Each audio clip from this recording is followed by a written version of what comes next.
আসসালামু আলাইকুম সবাইকে। আশা করি তোমরা সবাই ভালো আছো। আজকের ক্লাসে তোমাদের সবাইকে স্বাগতম। আজকে আমরা ফিজিক্স সেকেন্ড পেপারের নবম অধ্যায় পরমাণুর মডেল ও নিউক্লিয়ার পদার্থবিজ্ঞান অধ্যায়ের সবচেয়ে গুরুত্বপূর্ণ একটা টপিক নিয়ে আলোচনা করব। তোমরা যদি এই অধ্যায়ের কোশ্চেনগুলো অ্যানালাইসিস করো তাহলে দেখবা এই অধ্যায়ের সবচেয়ে বেশি যে কোশ্চেনটা আসে সেটা হলো তেজস্ক্রিয়তা থেকে।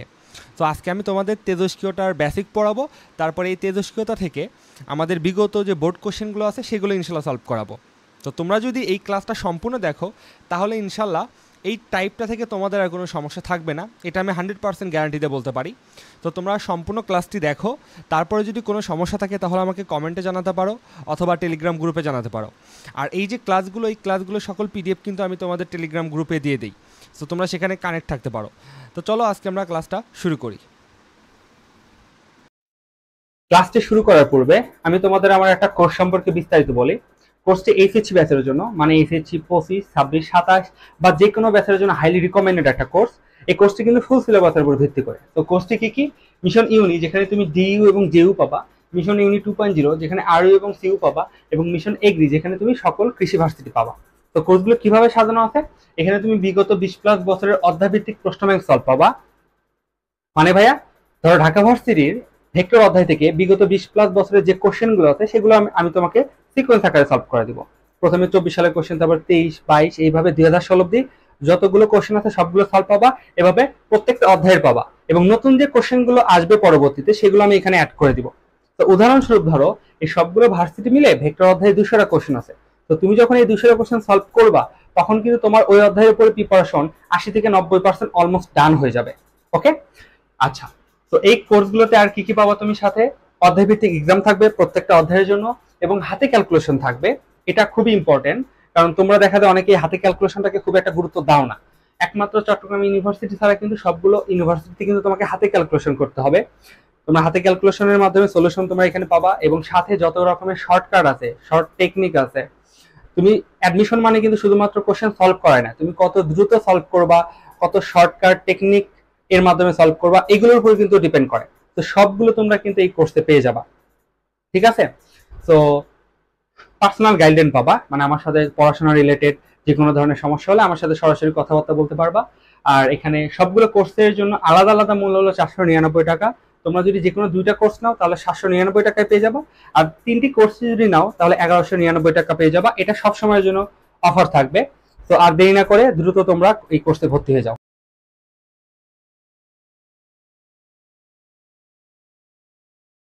চলে আসছি, সেটা হলো তেজস্ক্রিয়তা। তো এটা হলো এই অধ্যায়ের সবচেয়ে বেশি গুরুত্বপূর্ণ একটা টপিক। দেখবে যে সবচেয়ে বেশি সিকিউ এখান থেকে এসেছে।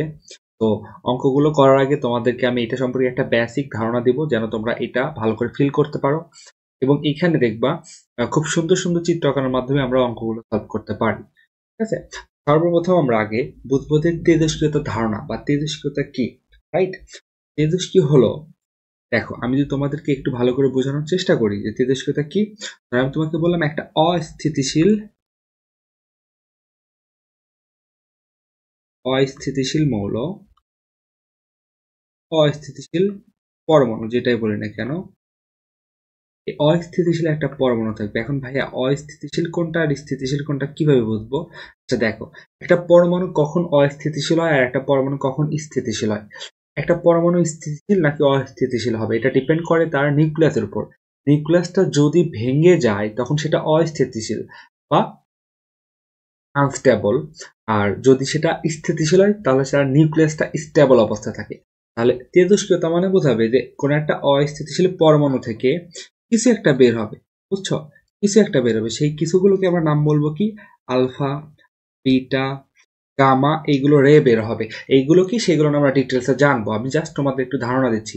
এই আলফা, বিটা, গামা যদি ওই অস্থিতিশীল পরমাণু নিউক্লিয়াস থেকে বের হয়ে যায় তখন দেখা যায় যে ওই পরমাণুটা অন্য একটা পরমাণুতে রূপান্তরিত হয়, এবং সেটা ধীরে ধীরে এক সময় স্থিতিশীলে চলে আসে। স্থিতিশীল পরমাণু তার মানে ওই নিউক্লিয়াসটা কি হয়ে যায়? স্থিতিশীল হয়ে যায়।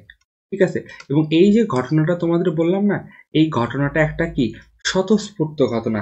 এখানে তোমার বাইরে থেকে কোনো ধরনের কিছু ইফেক্ট ফেলানো হয় না, জাস্ট এই ঘটনাটা প্রকৃতিতে স্বতঃস্ফূর্ত হবে, একা একা ঘটে। তাহলে এই ঘটনাটা কি একটা স্বতঃস্ফূর্ত ঘটনা।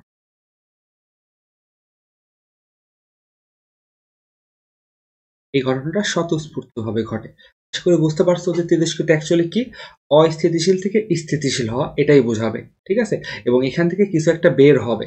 এখন কথা হলো যে ভাইয়া তেজস্ক্রিয়তা কেন হয়, এই কারণটা কি, ভাঙার কারণটা কি? আচ্ছা, আমরা জানি বল সাধারণত 4 রকমের হয়, তাই না? মহাকর্ষ বল, তড়িৎ বল, সবল নিউক্লিয় বল, আর একটা আছে কি দুর্বল নিউক্লিয় বল। দেখো, তোমাদের একটা উদাহরণ দিই, তাহলে ভালো করে বুঝতে পারবা। আমি যদি তোমাদের বলি যে আমাদের নিউক্লিয়াসের ভিতরে কি থাকে, নিউক্লিয়াসের ভিতরে প্রোটন থাকে ভাইয়া, নিউট্রন থাকে, রাইট?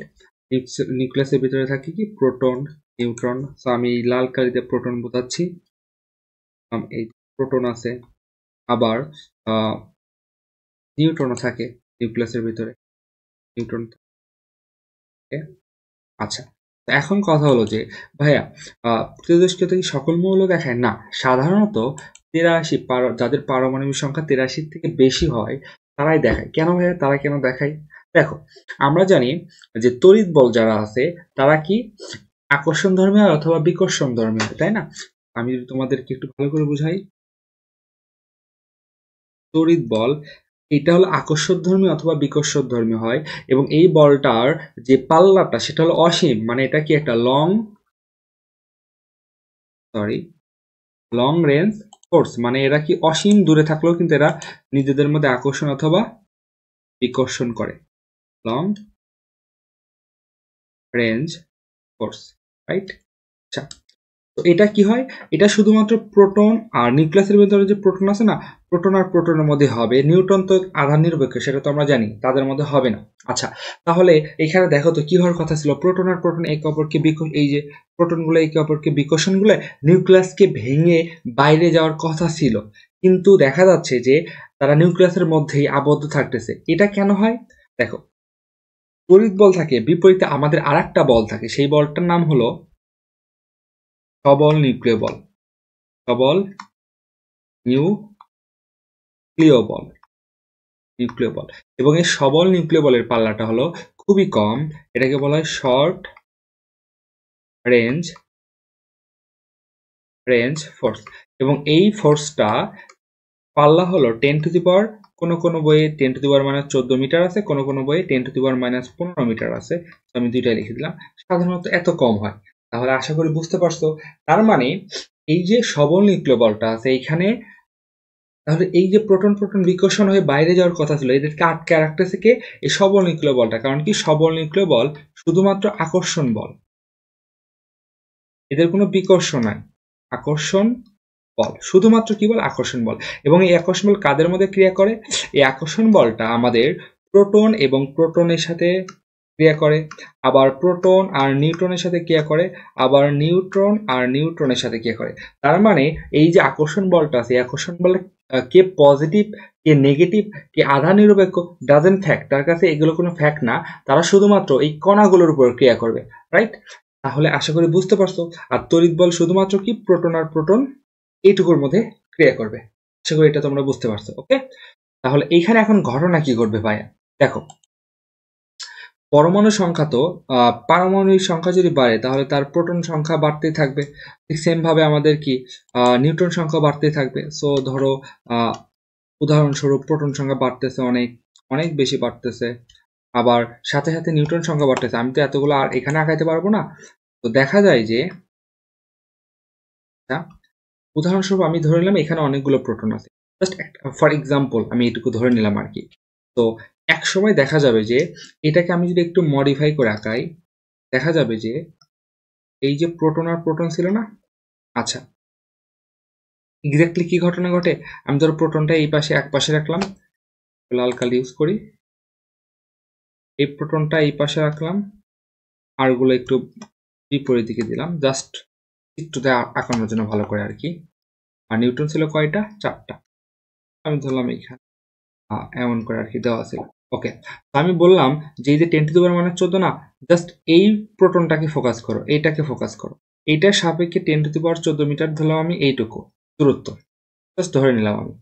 ঘটনা কি ঘটবে, এই প্রোটনকে বিকর্ষণ করবে এইদিকে, এই প্রোটনকে বিকর্ষণ করবে এইদিকে, আবার এই প্রোটনকে বিকর্ষণ করবে এইদিকে।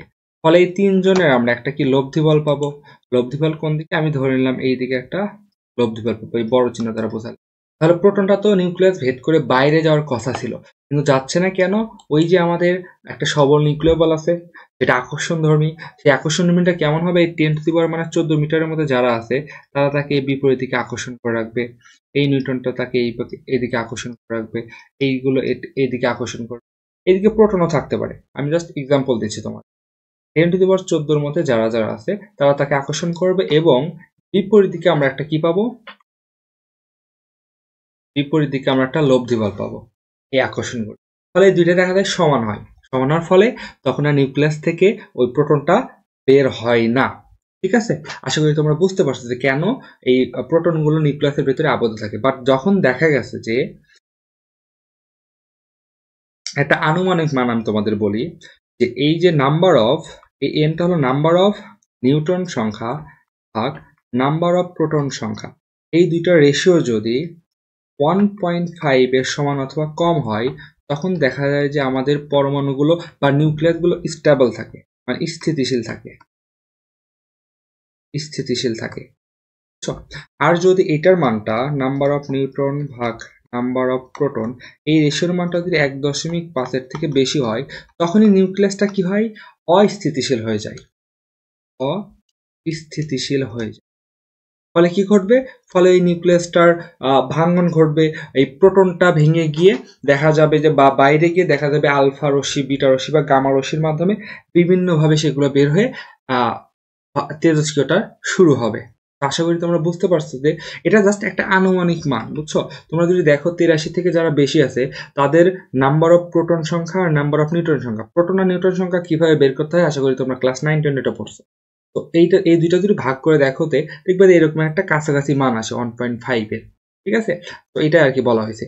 তো দেখা যাচ্ছে যে যাদের পারমাণবিক সংখ্যা 83 বেশি হয়, সেক্ষেত্রে এই যে প্রোটনকে বিকর্ষণ বলটা আছে না, এটা অনেক বেশি হয়, বুঝছো? আর এই যে 10⁻14 মিটারের মধ্যে যে আকর্ষণ বলটা আছে বা সবল নিউক্লিয় বলটা আছে, সেটা অনেক কম হয়, মানে এটা এই লব্ধি বলের তুলনায় এটা অনেক কম হয়। ফলে এই প্রোটনটা দেখা যায় নিউক্লিয়াস থেকে বের হয়ে যায়। আশা করি বুঝতে পারছো তোমরা এটা, যে কেন আমাদের এই তেজস্ক্রিয়টা শুরুটা হয়। এখন কথা হলো ভাই, তেজস্ক্রিয় রূপান্তর কিভাবে হয়? রূপান্তরটা একটু ভালোভাবে তোমাকে বুঝতে হবে। যে এই যে আমরা বলতেছি না তেজস্ক্রিয় ক্ষয়, এই ক্ষয়টা হয়ে একটা স্টেবল, এই ক্ষয়টা কতক্ষণ পর্যন্ত হবে? যতক্ষণ না পর্যন্ত পরমাণুটা স্টেবল হয়, স্থিতিশীল হয়। ঠিক আছে, তো দেখা গেছে, আমি তোমাকে একটা উদাহরণ দেই। যে কোনো একটা তেজস্ক্রিয় খণ্ড নিয়েছি, ধরো আমি এই একটা তেজস্ক্রিয় খণ্ড নিয়েছি আমরা, ঠিক আছে, একটা তেজস্ক্রিয় খণ্ড, এর মধ্যে ধরলাম আমি এইগুলো সব তেজস্ক্রিয় পরমাণু, অ্যাকচুয়ালি তো অনেক থাকে, আমি জাস্ট একটু এক্সাম্পল ফর 8টা নিলাম। তো দেখা যাচ্ছে এই 8টার মধ্যে একটা টাইম পর, এই টাইম পর ক্ষয় হয়েছে। ক্ষয় হওয়ার পর তোমরাই বলো, স্বাভাবিকভাবে তোমাদের মনে হতে পারে ভাইয়া তেজস্ক্রিয় মানে তো ক্ষয়, তাহলে এগুলো মনে হয় হাওয়া হয়ে গেছে। না, বিষয়টা টা না, পরমাণু 8টাই আছে, পরমাণু কিন্তু আমাদের 8টাই থাকবে, বাট চেঞ্জ হবে কি? চেঞ্জটা হবে এই হলো তোমার ইয়েতে আর কি, ক্ষয়েতে। ধরো আমি কথার কথা বললাম, দেখো কোনটা ক্ষয় হবে সেটা তুমি জানো না, কারণ এটা স্বতঃস্ফূর্ত প্রক্রিয়া। যে কোনো পরমাণু হঠাৎ করে ক্ষয় হওয়া শুরু হলো, আমি বললাম যে এইটা ক্ষয় হওয়া শুরু করছে, আর ধরলাম হলো এইটা ক্ষয় হওয়া শুরু করছে, তাহলে এগুলো ক্ষয় হতে হতে একসময় গিয়ে কি হবে?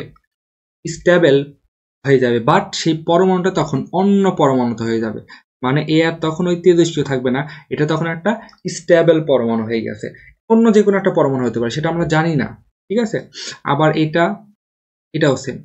তখন আমি যদি তোমাকে বলি যে এখানে তেজস্ক্রিয় পরমাণু কয়টি আছে, তখন তুমি বলবে তেজস্ক্রিয় পরমাণু আছে হলো আমাদের 3টি, আর 3টি 6টি, আর বাকি 2টা কিন্তু অন্য পরমাণুতে রূপান্তরিত হয়ে গেছে। এইগুলো আমাদের হিসাবের মধ্যে আসবে না, আমরা শুধুমাত্র তেজস্ক্রিয় পরমাণু নিয়ে কথা বলবো। এখানে তেজস্ক্রিয় পরমাণু কয়টি ছিল? 8টি, আর এখন কয়টি আছে? 6টি। ঠিক এইভাবেই কিন্তু আমাদের তেজস্ক্রিয় ঘটনাগুলো কিন্তু ঘটতে থাকে। আশা করি বুঝতে পারছো তোমরা যে আমি কি বোঝাতে চাইছি। এইগুলো হলো আমাদের কি? এগুলো আমাদের ক্ষয়, এগুলো আমাদের ক্ষয় হয়ে গেছে। আর বাকি 6টি কি আছে? এগুলো আমাদের অক্ষত আছে। ঠিক আছে, এগুলো আমরা সামনে আরো আলোচনা করব। এই যে রূপান্তর হয়, এই রূপান্তরের কিন্তু কিছু নিয়ম আছে। সেই নিয়মগুলো কি ভাইয়া? দেখো, যে কোনো একটা পরমাণু থেকে আমাদের এই যে আলফা, বিটা রশ্মি অথবা গামা রশ্মি বের হয়, যে কোনো একটা বের হবে, বের হয়। আলফা বের হওয়া মানে হলো তার ভর সংখ্যা 4 কমে যায়, পারমাণবিক সংখ্যা 2 কমে যায়। বিটা মানে হলো পারমাণবিক সংখ্যা 1 বেড়ে যায়। ঠিক এইভাবেই যে বাড়া কমা পারমাণবিক ভর কমে যায়, পারমাণবিক সংখ্যা কমে যায়, এইভাবে একটা সময় গিয়ে সেটা একটা স্টেবল পরমাণুতে রূপান্তরিত হয়। এটাই হলো তেজস্ক্রিয় রূপান্তর। তো আশা করি বুঝতে পারছো তোমরা যে আমি এখানে কি বোঝাতে চাইলাম। আচ্ছা, এখন আমরা যাব তেজস্ক্রিয় ক্ষয়ের সূত্র। কি সূত্রে যাব? তেজস্ক্রিয় ক্ষয়। লেখো, খুবই খুবই ইম্পর্টেন্ট।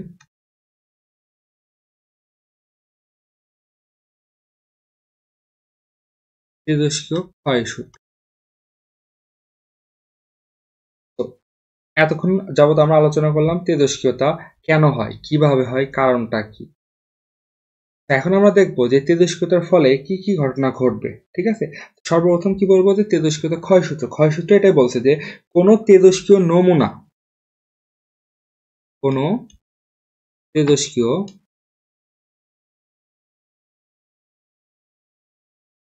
নমুনার পরমাণু ভাঙ্গনের হার, নমুনায় আর পরমাণু ভাঙ্গনের হার, পরমাণু এর হার উপস্থিত বা অক্ষত পরমাণু সংখ্যার সমানুপাতিক। কি বললাম? অক্ষত বা উপস্থিত পরমাণু সংখ্যার সমানুপাতিক।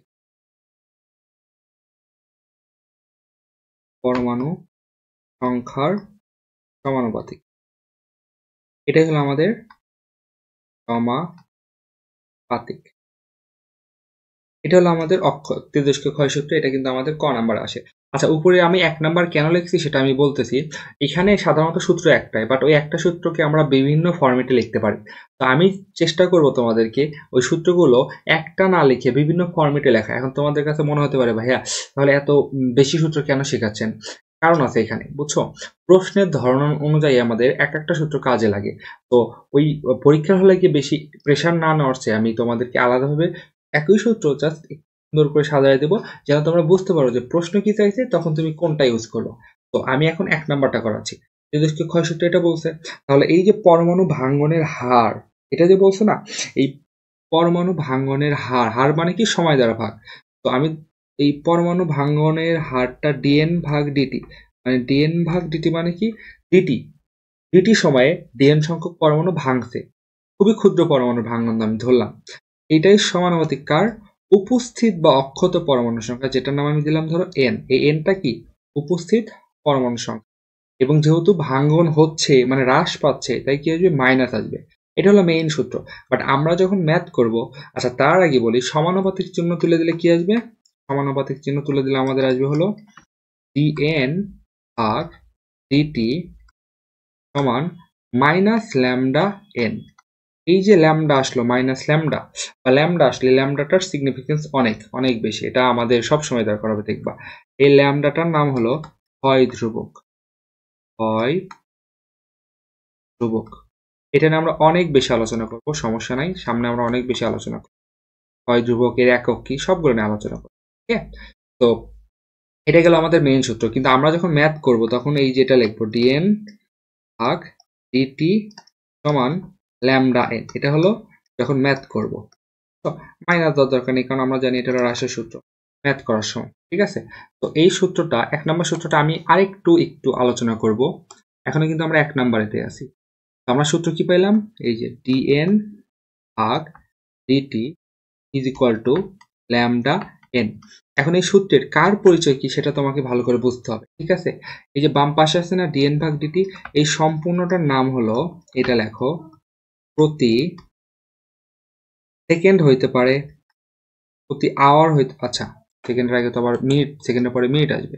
প্রতি মিনিট হইতে পারে, প্রতি আওয়ার হইতে পারে, প্রতি ডে হইতে পারে, প্রতি ইয়ার হইতে পারে। এটা তোমাকে কোশ্চেনে দেওয়া থাকবে যে প্রতি সেকেন্ডে আর প্রতি মিনিটে আর প্রতি ঘন্টায় আর প্রতি দিনে কয়টি পরমাণু ভাঙছে, বা এটা আমি লিখবো যে পরমাণু ভাঙ্গন ভাঙ্গন সংখ্যা সংখ্যা। তার মানে এখানে কি প্রতি সেকেন্ড হতে পারে, মিনিট, যে কোনো কিছু তোমাকে দেওয়া থাকতে পারে।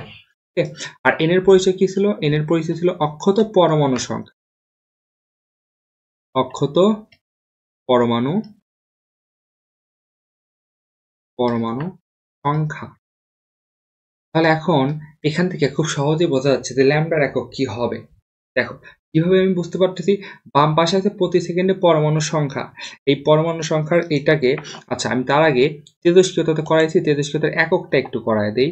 তেজস্ক্রিয়তার যে এককটা ছিল সেই এককটাকে আমরা বলি বেক্রেল আবিষ্কার করা, তো এটা, তো এটাকে অ্যাকচুয়ালি বেক্রেল এসআই একক কি, তেজস্ক্রিয়তার এসআই একক হলো বেক্রেল। বেক্রেল এটাকে বিকিউ বলা হয়। তো এই যে 1 বেক্রেল সমান 1 ডিকে পার সেকেন্ড, মানে কি, এটার মানে কি জানো, 1 সেকেন্ডে একটি পরমাণু ভাঙা, 1 সেকেন্ডে একটি পরমাণু ভাঙা।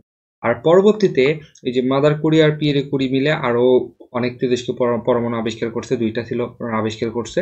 তো তখন থেকে ওনার নাম অনুসারে 1 কুরি আসতো, এবং 1 কুরি সমান হলো আমাদের 3.7 গুণন 10⁻10 বেক্রেল। এই আবার বেক্রেল সমান কি লেখা যায়, 3.7 গুণন 10⁻10 decay per second, decay per second, right. এই জিনিসটা একটু ভালো করে বুঝতে হবে যে এসআই একক কি, বেক্রেল, বিকিউ, আর 1 বেক্রেল সমান 1 ডিকে পার সেকেন্ড, আর 1 কুরি সমান, এটা একটু মুখস্থ রেখো, অনেক অঙ্কে এটা দেখবা দিয়ে দিছে। সো যেটা বলতে চাচ্ছিলাম যে এই যে অক্ষত পরমাণু সংখ্যা আর ডিএন ভাগ ডিটির পরিচয় কি হবে, প্রতি, এই যে ডট ডট ডট লিখে দিলাম, প্রতি এততে পরমাণু ভাঙন সংখ্যা বা কয়টি পরমাণু ভাঙছে, এটাই আর কি। আর ল্যামডার পরিচয় কি, অবক্ষয় ধ্রুবক, অবক্ষয় ধ্রুবক। আচ্ছা, যখন দেখবা প্রশ্নে লেখা আছে, আর এই সূত্র কখন ইউজ করবা, প্রশ্নে যদি বলা থাকে কখনো যে প্রতি, এই যে এগুলো সেকেন্ড, মিনিট, আওয়ার, এগুলোতে কয়টি পরমাণু, কয়টি না লিখি, সরাসরি লিখি পরমাণু ভাঙন। প্রশ্ন অনেক সময় উদ্দীপক, অনেক সময় এটা অনেক সময় উদ্দীপকেও দেখা থাকতে পারে, পরমাণু ভাঙন সংখ্যা। তাহলে যদি কখনো প্রশ্নে দেখো এই কথাটা আছে, তাহলে তুমি চোখ বন্ধ করে এই সূত্রটা ইউজ করবা, ঠিক আছে। এখানে এন এর পরিচয় ছিল অক্ষত পরমাণু সংখ্যা, আর ল্যামডার পরিচয় ছিল অবক্ষয় ধ্রুবক। আচ্ছা, সো এখন আমরা 2 নম্বর সূত্রটা শিখবো। ওই যে আমাদের সূত্রটা আছে না, ওই সূত্রটাকে আমরা যদি একটু ইন্ট্রিকেট করি, এখন তো আমি ওই প্রমাণগুলো দেখাবো না, ইন্ট্রিকেট করি, তাহলে আমরা একটা এই সূত্র পাবো, এই যে n is equal to n naught e to the power minus lambda t. আচ্ছা, এই সূত্র অনেকবার আসবে আমাদের। এই সূত্র করানোর আগে তোমাদের আমি একটা চিত্র আঁকাবো, যেন তোমরা একটু ভালো করে বুঝতে পারো, এই সূত্রটা যেন একটু ফিল করতে পারো তোমরা, ঠিক আছে। তো এই যে এখন যে চিত্রটা আঁকাবো না, এই চিত্র এই অধ্যায়ের জন্য একদম মাস্ট, সবসময় তোমার আঁকাইতে হবে, সবসময় তোমার আঁকাইতে হবে, ঠিক আছে।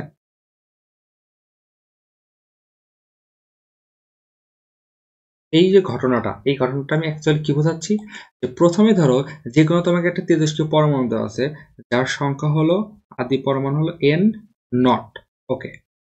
টি সময় পর এটা কিছু পরমাণু কি হবে, ক্ষয় হয়ে যাবে বা অন্য পরমাণুতে রূপান্তরিত হবে, তখন যে পরিমাণ বাকি থাকবে তাকে আমরা বলবো অবশিষ্ট n।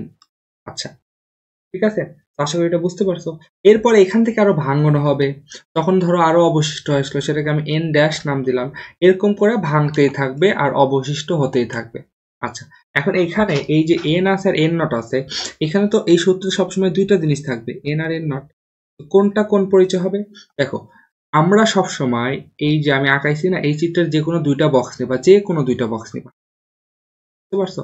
এটা শুধুমাত্র যে সবসময় প্রথম থেকে হবে তা না, এই দুইজন মিলেও এই সূত্র হইতে পারে, এই দুইজন মিলে আমি এই সূত্র বসাতে পারি।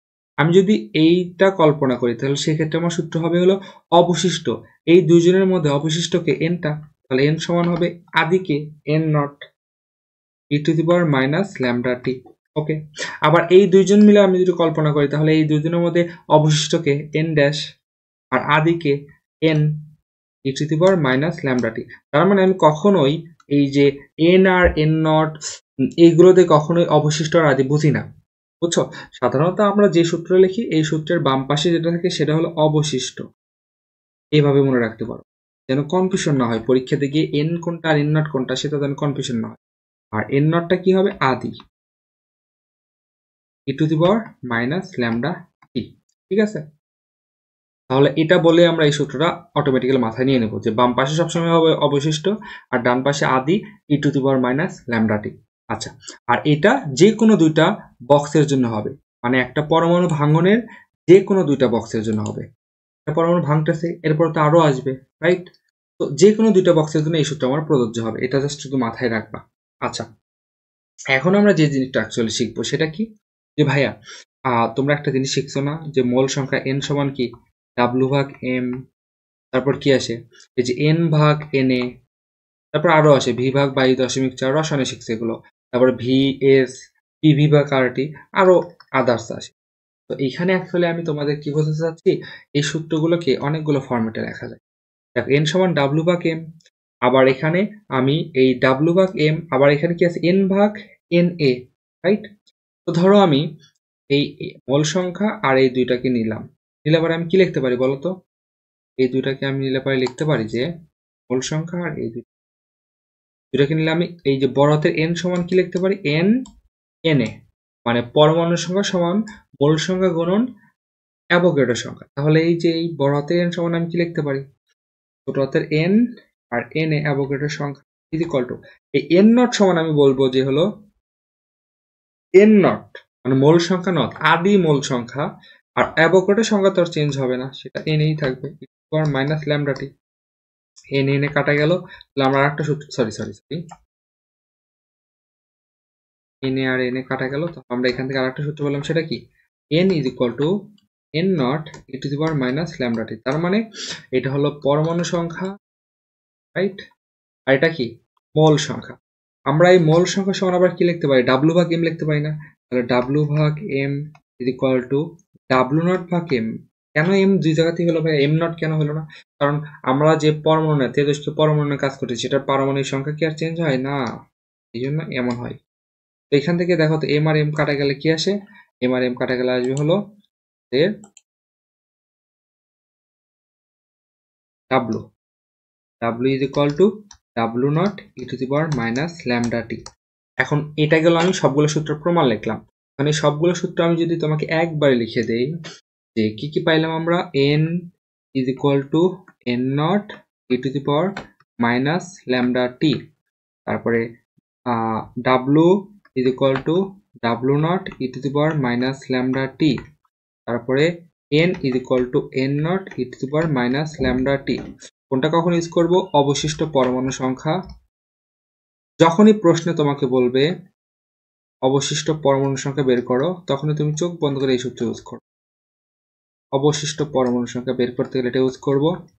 তারপরে আমরা ইউজ করব কি অবশিষ্ট পরমাণুর ভর, আর এটা হলো অবশিষ্ট পরমাণুর মোল। যখন বলবে তখন এই সূত্র ইউজ করব। এই ক্ষেত্রে আমাদের সমান চিহ্নের বাম পাশে কি বসে অবশিষ্ট, আর ডান পাশে কি বসে আদি। আর আমরা জানি যে কোনো একটা পরমাণু ভাঙনের এইভাবে আমি যদি একটা চিত্র আঁকাই, দেখো এই চিত্র কিন্তু বইয়ে না, এটা জাস্ট আমার মতো করে আমি সাজায় নিয়েছি। আমার ক্ষেত্রে এটা সবচেয়ে সুবিধাজনক ছিল যে আমি সবসময় এটাকে আদি ধরে নিতাম, এই বক্সকে আদি ধরে নিতাম, আর এই বক্সকে কি ধরে নিতাম অবশিষ্ট। তাহলে আমার ক্ষেত্রে সবচেয়ে বেশি সুবিধা হতো, ঠিক আছে? আর এই দুইজনের ঘটনার মধ্যে যে সময়টা, সেই সময়টা কত টি, রাইট? আচ্ছা, এখন এইখানে তোমাদের জন্য একটা খুবই মজার একটা জিনিস আছে, সেটা হলো এখন এই ল্যামডাটার একটু আমরা খোলস উন্মোচন করি। এই ল্যামডা এর একক হলো, ল্যামডা এর এককটা একটু কথা বলে, ঠিক আছে? তো ল্যামডা একক আমাদের কি হবে? সময়ের উল্টা, মানে সময় যে এককে হয় ল্যামডা হবে তার ইনভার্স। তাহলে ল্যামডা একক হইতে পারে কি পার সেকেন্ড, হইতে পারে কি পার মিনিট, হইতে পারে কি পার আওয়ার, পার ডে, তারপর কি হতে পারে পার ইয়ার। কেন এমন হচ্ছে সেটা আসতে চায়। তো এইখানে মজার বিষয় হলো যে ল্যামডার একক এটা, এখন এটা ডিপেন্ড করবে টাইমের উপরে, ঠিক আছে? তো আমরা যখন এই অঙ্কটা করব, আর সময় একক কি হবে? সময় একক হবে সেকেন্ড হয়, মিনিট হয়, এটা হলো আর কি টি, ছোটতে টি বলি, আওয়ার হয়, তারপর ডে হয়, ইয়ার হয়। এই অঙ্কগুলো তোমাকে যখন অবশিষ্ট পরমাণু সংখ্যা বের করতে বলবে, তার মানে তুমি শুধু বাম পাশের মানগুলো বের করবা, এখানে ডাব্লু, তুমি শুধু কি করবা, বাম পাশের মানগুলো বের করবা, তুমি কিন্তু ডান পাশের কিছু বের করবে না। এই সূত্র তখনই তুমি ইউজ করবা যখন তুমি অবশিষ্ট কোনো কিছু বের করবা। আমার কথাটা ভালো করে বুঝো, শেষে তো তোমরা বুঝতে পারবে যে আমি তোমাদের কি বোঝাচ্ছি। তাহলে এইগুলো যখন বের করবা তখন এই সূত্র ইউজ করবা। এবং সেক্ষেত্রে লক্ষণীয় বিষয় হলো এই যে ল্যামডা আর টি আছে না, এই দুইটার একক সেম হতে হবে। সেম মানে কি ভাইয়া? সেম মানে তো দুটো একক তো সেম হবে না, জাস্ট একটা এক অপরটি ইনভার্স, বাট দেখতে যেন এক হয়। মানে কি ভাইয়া, দেখো আমি তোমাকে একটু ভালো করে বোঝাই। এইখানে এটা কি বোঝাতে চাই, এই যে টি আর ল্যামডা, রাইট? তো দুইটা একক সেম রাখা মানে টি যদি সেকেন্ডে থাকে তাহলে ল্যামডা তোমাকে পার সেকেন্ডে থাকতে হবে। টি যদি মিনিটে থাকে তাহলে ল্যামডা তোমাকে পার মিনিটে থাকতে হবে, অথবা উল্টা কথা এটা বলতে পারি। তোমাকে তো প্রশ্ন তো অবশ্যই দুইটা একক দেওয়া থাকবে, দেখবো তো অনেক সময় দুইটা সেম এককে নাও দেওয়া থাকতে পারে। তো এই ক্ষেত্রে লক্ষ্য রাখবা যে কোন এককটা কিভাবে দেওয়া আছে, দুইটা যেন একই একক হয়। এখন দেখো উদ্দীপকে দেওয়া আছে ধরো অবক্ষয় ধ্রুবক পার মিনিটে, আর তোমাকে আরটা ইনফরমেশন দেওয়া আছে যে এতটুকু যাইতে সময় লাগে এত সেকেন্ড। তো দুইটা কি একই হলো? একজন দেওয়া আছে সেকেন্ড, একজন দেওয়া আছে পার মিনিট, তাহলে সেক্ষেত্রে অবশ্যই একই করতে হবে। মানে তুমি হয় সেকেন্ডকে মিনিট করো অথবা পার মিনিটকে সেকেন্ড করো, যে কোনো একটা কিছু করতে হবে। কেন একই করতে হবে? দেখো এখানে যেহেতু দুইটা গুণ আছে, তাহলে একজন যদি সেকেন্ড হয় আর একজন যদি পার সেকেন্ড হয় তাহলে কাটাকাটি যাবে, এবং এই কাটাকাটি তো আমাদের লক্ষ্য। কারণ আমি বের করব অবশিষ্ট, এবং ডান পাশে আমার জন্য সংখ্যা বের হয়, এন নট যেহেতু সংখ্যা, আর এটা যদি কাটাকাটি হয় ই টু দি পাওয়ার উপরে তো কোনো একক নাই, তাহলে এই এককটা যাবে না। এই জন্য তোমার খেয়াল রাখতে হবে যেন এই দুইটার একক যেন সেম হয়, ঠিক আছে? ঠিক সেম ভাবে আগের 1 নম্বর সূত্রটা আমি যদি তোমাদের একটু ভালো করে বলি, যে এই যে প্রতি সেকেন্ড বললে, যখনই বলবে প্রতি সেকেন্ড তখন ল্যামডা হতে হবে অবশ্যই পার সেকেন্ডে। যখন বলবে প্রতি মিনিট তাহলে ল্যামডার একক হতে হবে কি, পার মিনিটে। আমার কথা একটু ভালো করে বুঝো। যখনই তোমাদের বলবে যে প্রতি আওয়ার তাহলে ল্যামডার একক হতে হবে হলো পার আওয়ারে। যখন বলবে যে পার ডে মানে প্রতিদিনে কয়টি পরমাণু ভাঙবে তাহলে ল্যামডার একক হতে হবে পার ডেতে। কেন ভাইয়া? দেখো বাম পাশে যখন পার সেকেন্ড থাকবে, ডান পাশে ল্যামডা যখন আমাদের পার সেকেন্ড থাকবে তখনই তো এই সংখ্যাটা কাটাকাটি যাবে, না হলে তো কাটাকাটি জীবনও হবে না। এক পাশে যদি পার সেকেন্ড থাকে আর ল্যামডা যদি তোমার পার মিনিটে থাকে, কখনো কি এরকম কাটাকাটি সম্ভব? না। এই জিনিসটা একটু ভালোভাবে তোমাকে বুঝতে হবে যে এই এককগুলো কিন্তু এখানে অনেক ঝামেলা হয়, বুঝছো? তো আশা করি তোমরা এটা বুঝছো, ম্যাথ করার সময় আরো সব ক্লিয়ার হয়ে যাবে। আচ্ছা, তো আমরা এখন 3 নাম্বার এইটা শেষ করলাম। এখন আমরা একটা সূত্রে চলে যাব, সেটা খুবই ইম্পর্টেন্ট, সেটা হল অর্ধায়ু বা এটাকে অর্ধজীবনও বলে, অর্ধজীবন। আরটা আছে কি গড় আয়ু বা গড় জীবন, গড় আয়ু বা গড় জীবন। এটার মানে কি ভাইয়া? দেখো অর্ধায়ু মানে কোনো একটা পরমাণু অর্ধেক হতে যে সময় লাগে। আমি তোমাকে বললাম এখানে একটা পরমাণু আছে 10টি, ঠিক আছে?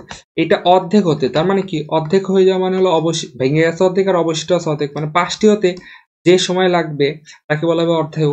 এবং এই অর্ধায়ুকে আমরা টি হাফ দ্বারা প্রকাশ করবো, মানে টি হাফ টাইম বোঝায়, এইভাবে অর্ধায়ু দ্বারা প্রকাশ করি আমরা।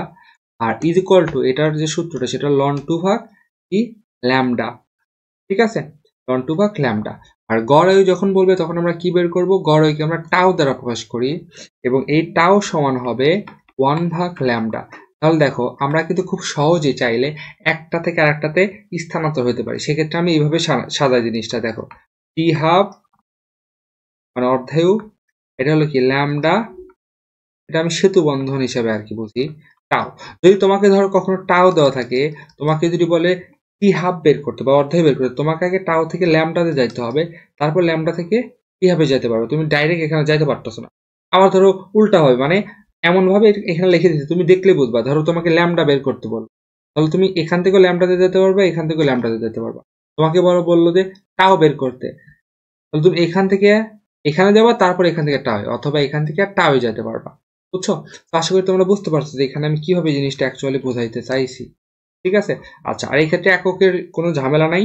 ল্যামডার একক যদি পার সেকেন্ড থাকে তাহলে টাওয়ার একক হবে সেকেন্ডে। ল্যামডার একক যদি পার আওয়ারে থাকে তাহলে এই টি হাফের আওয়ার হবে আওয়ারে।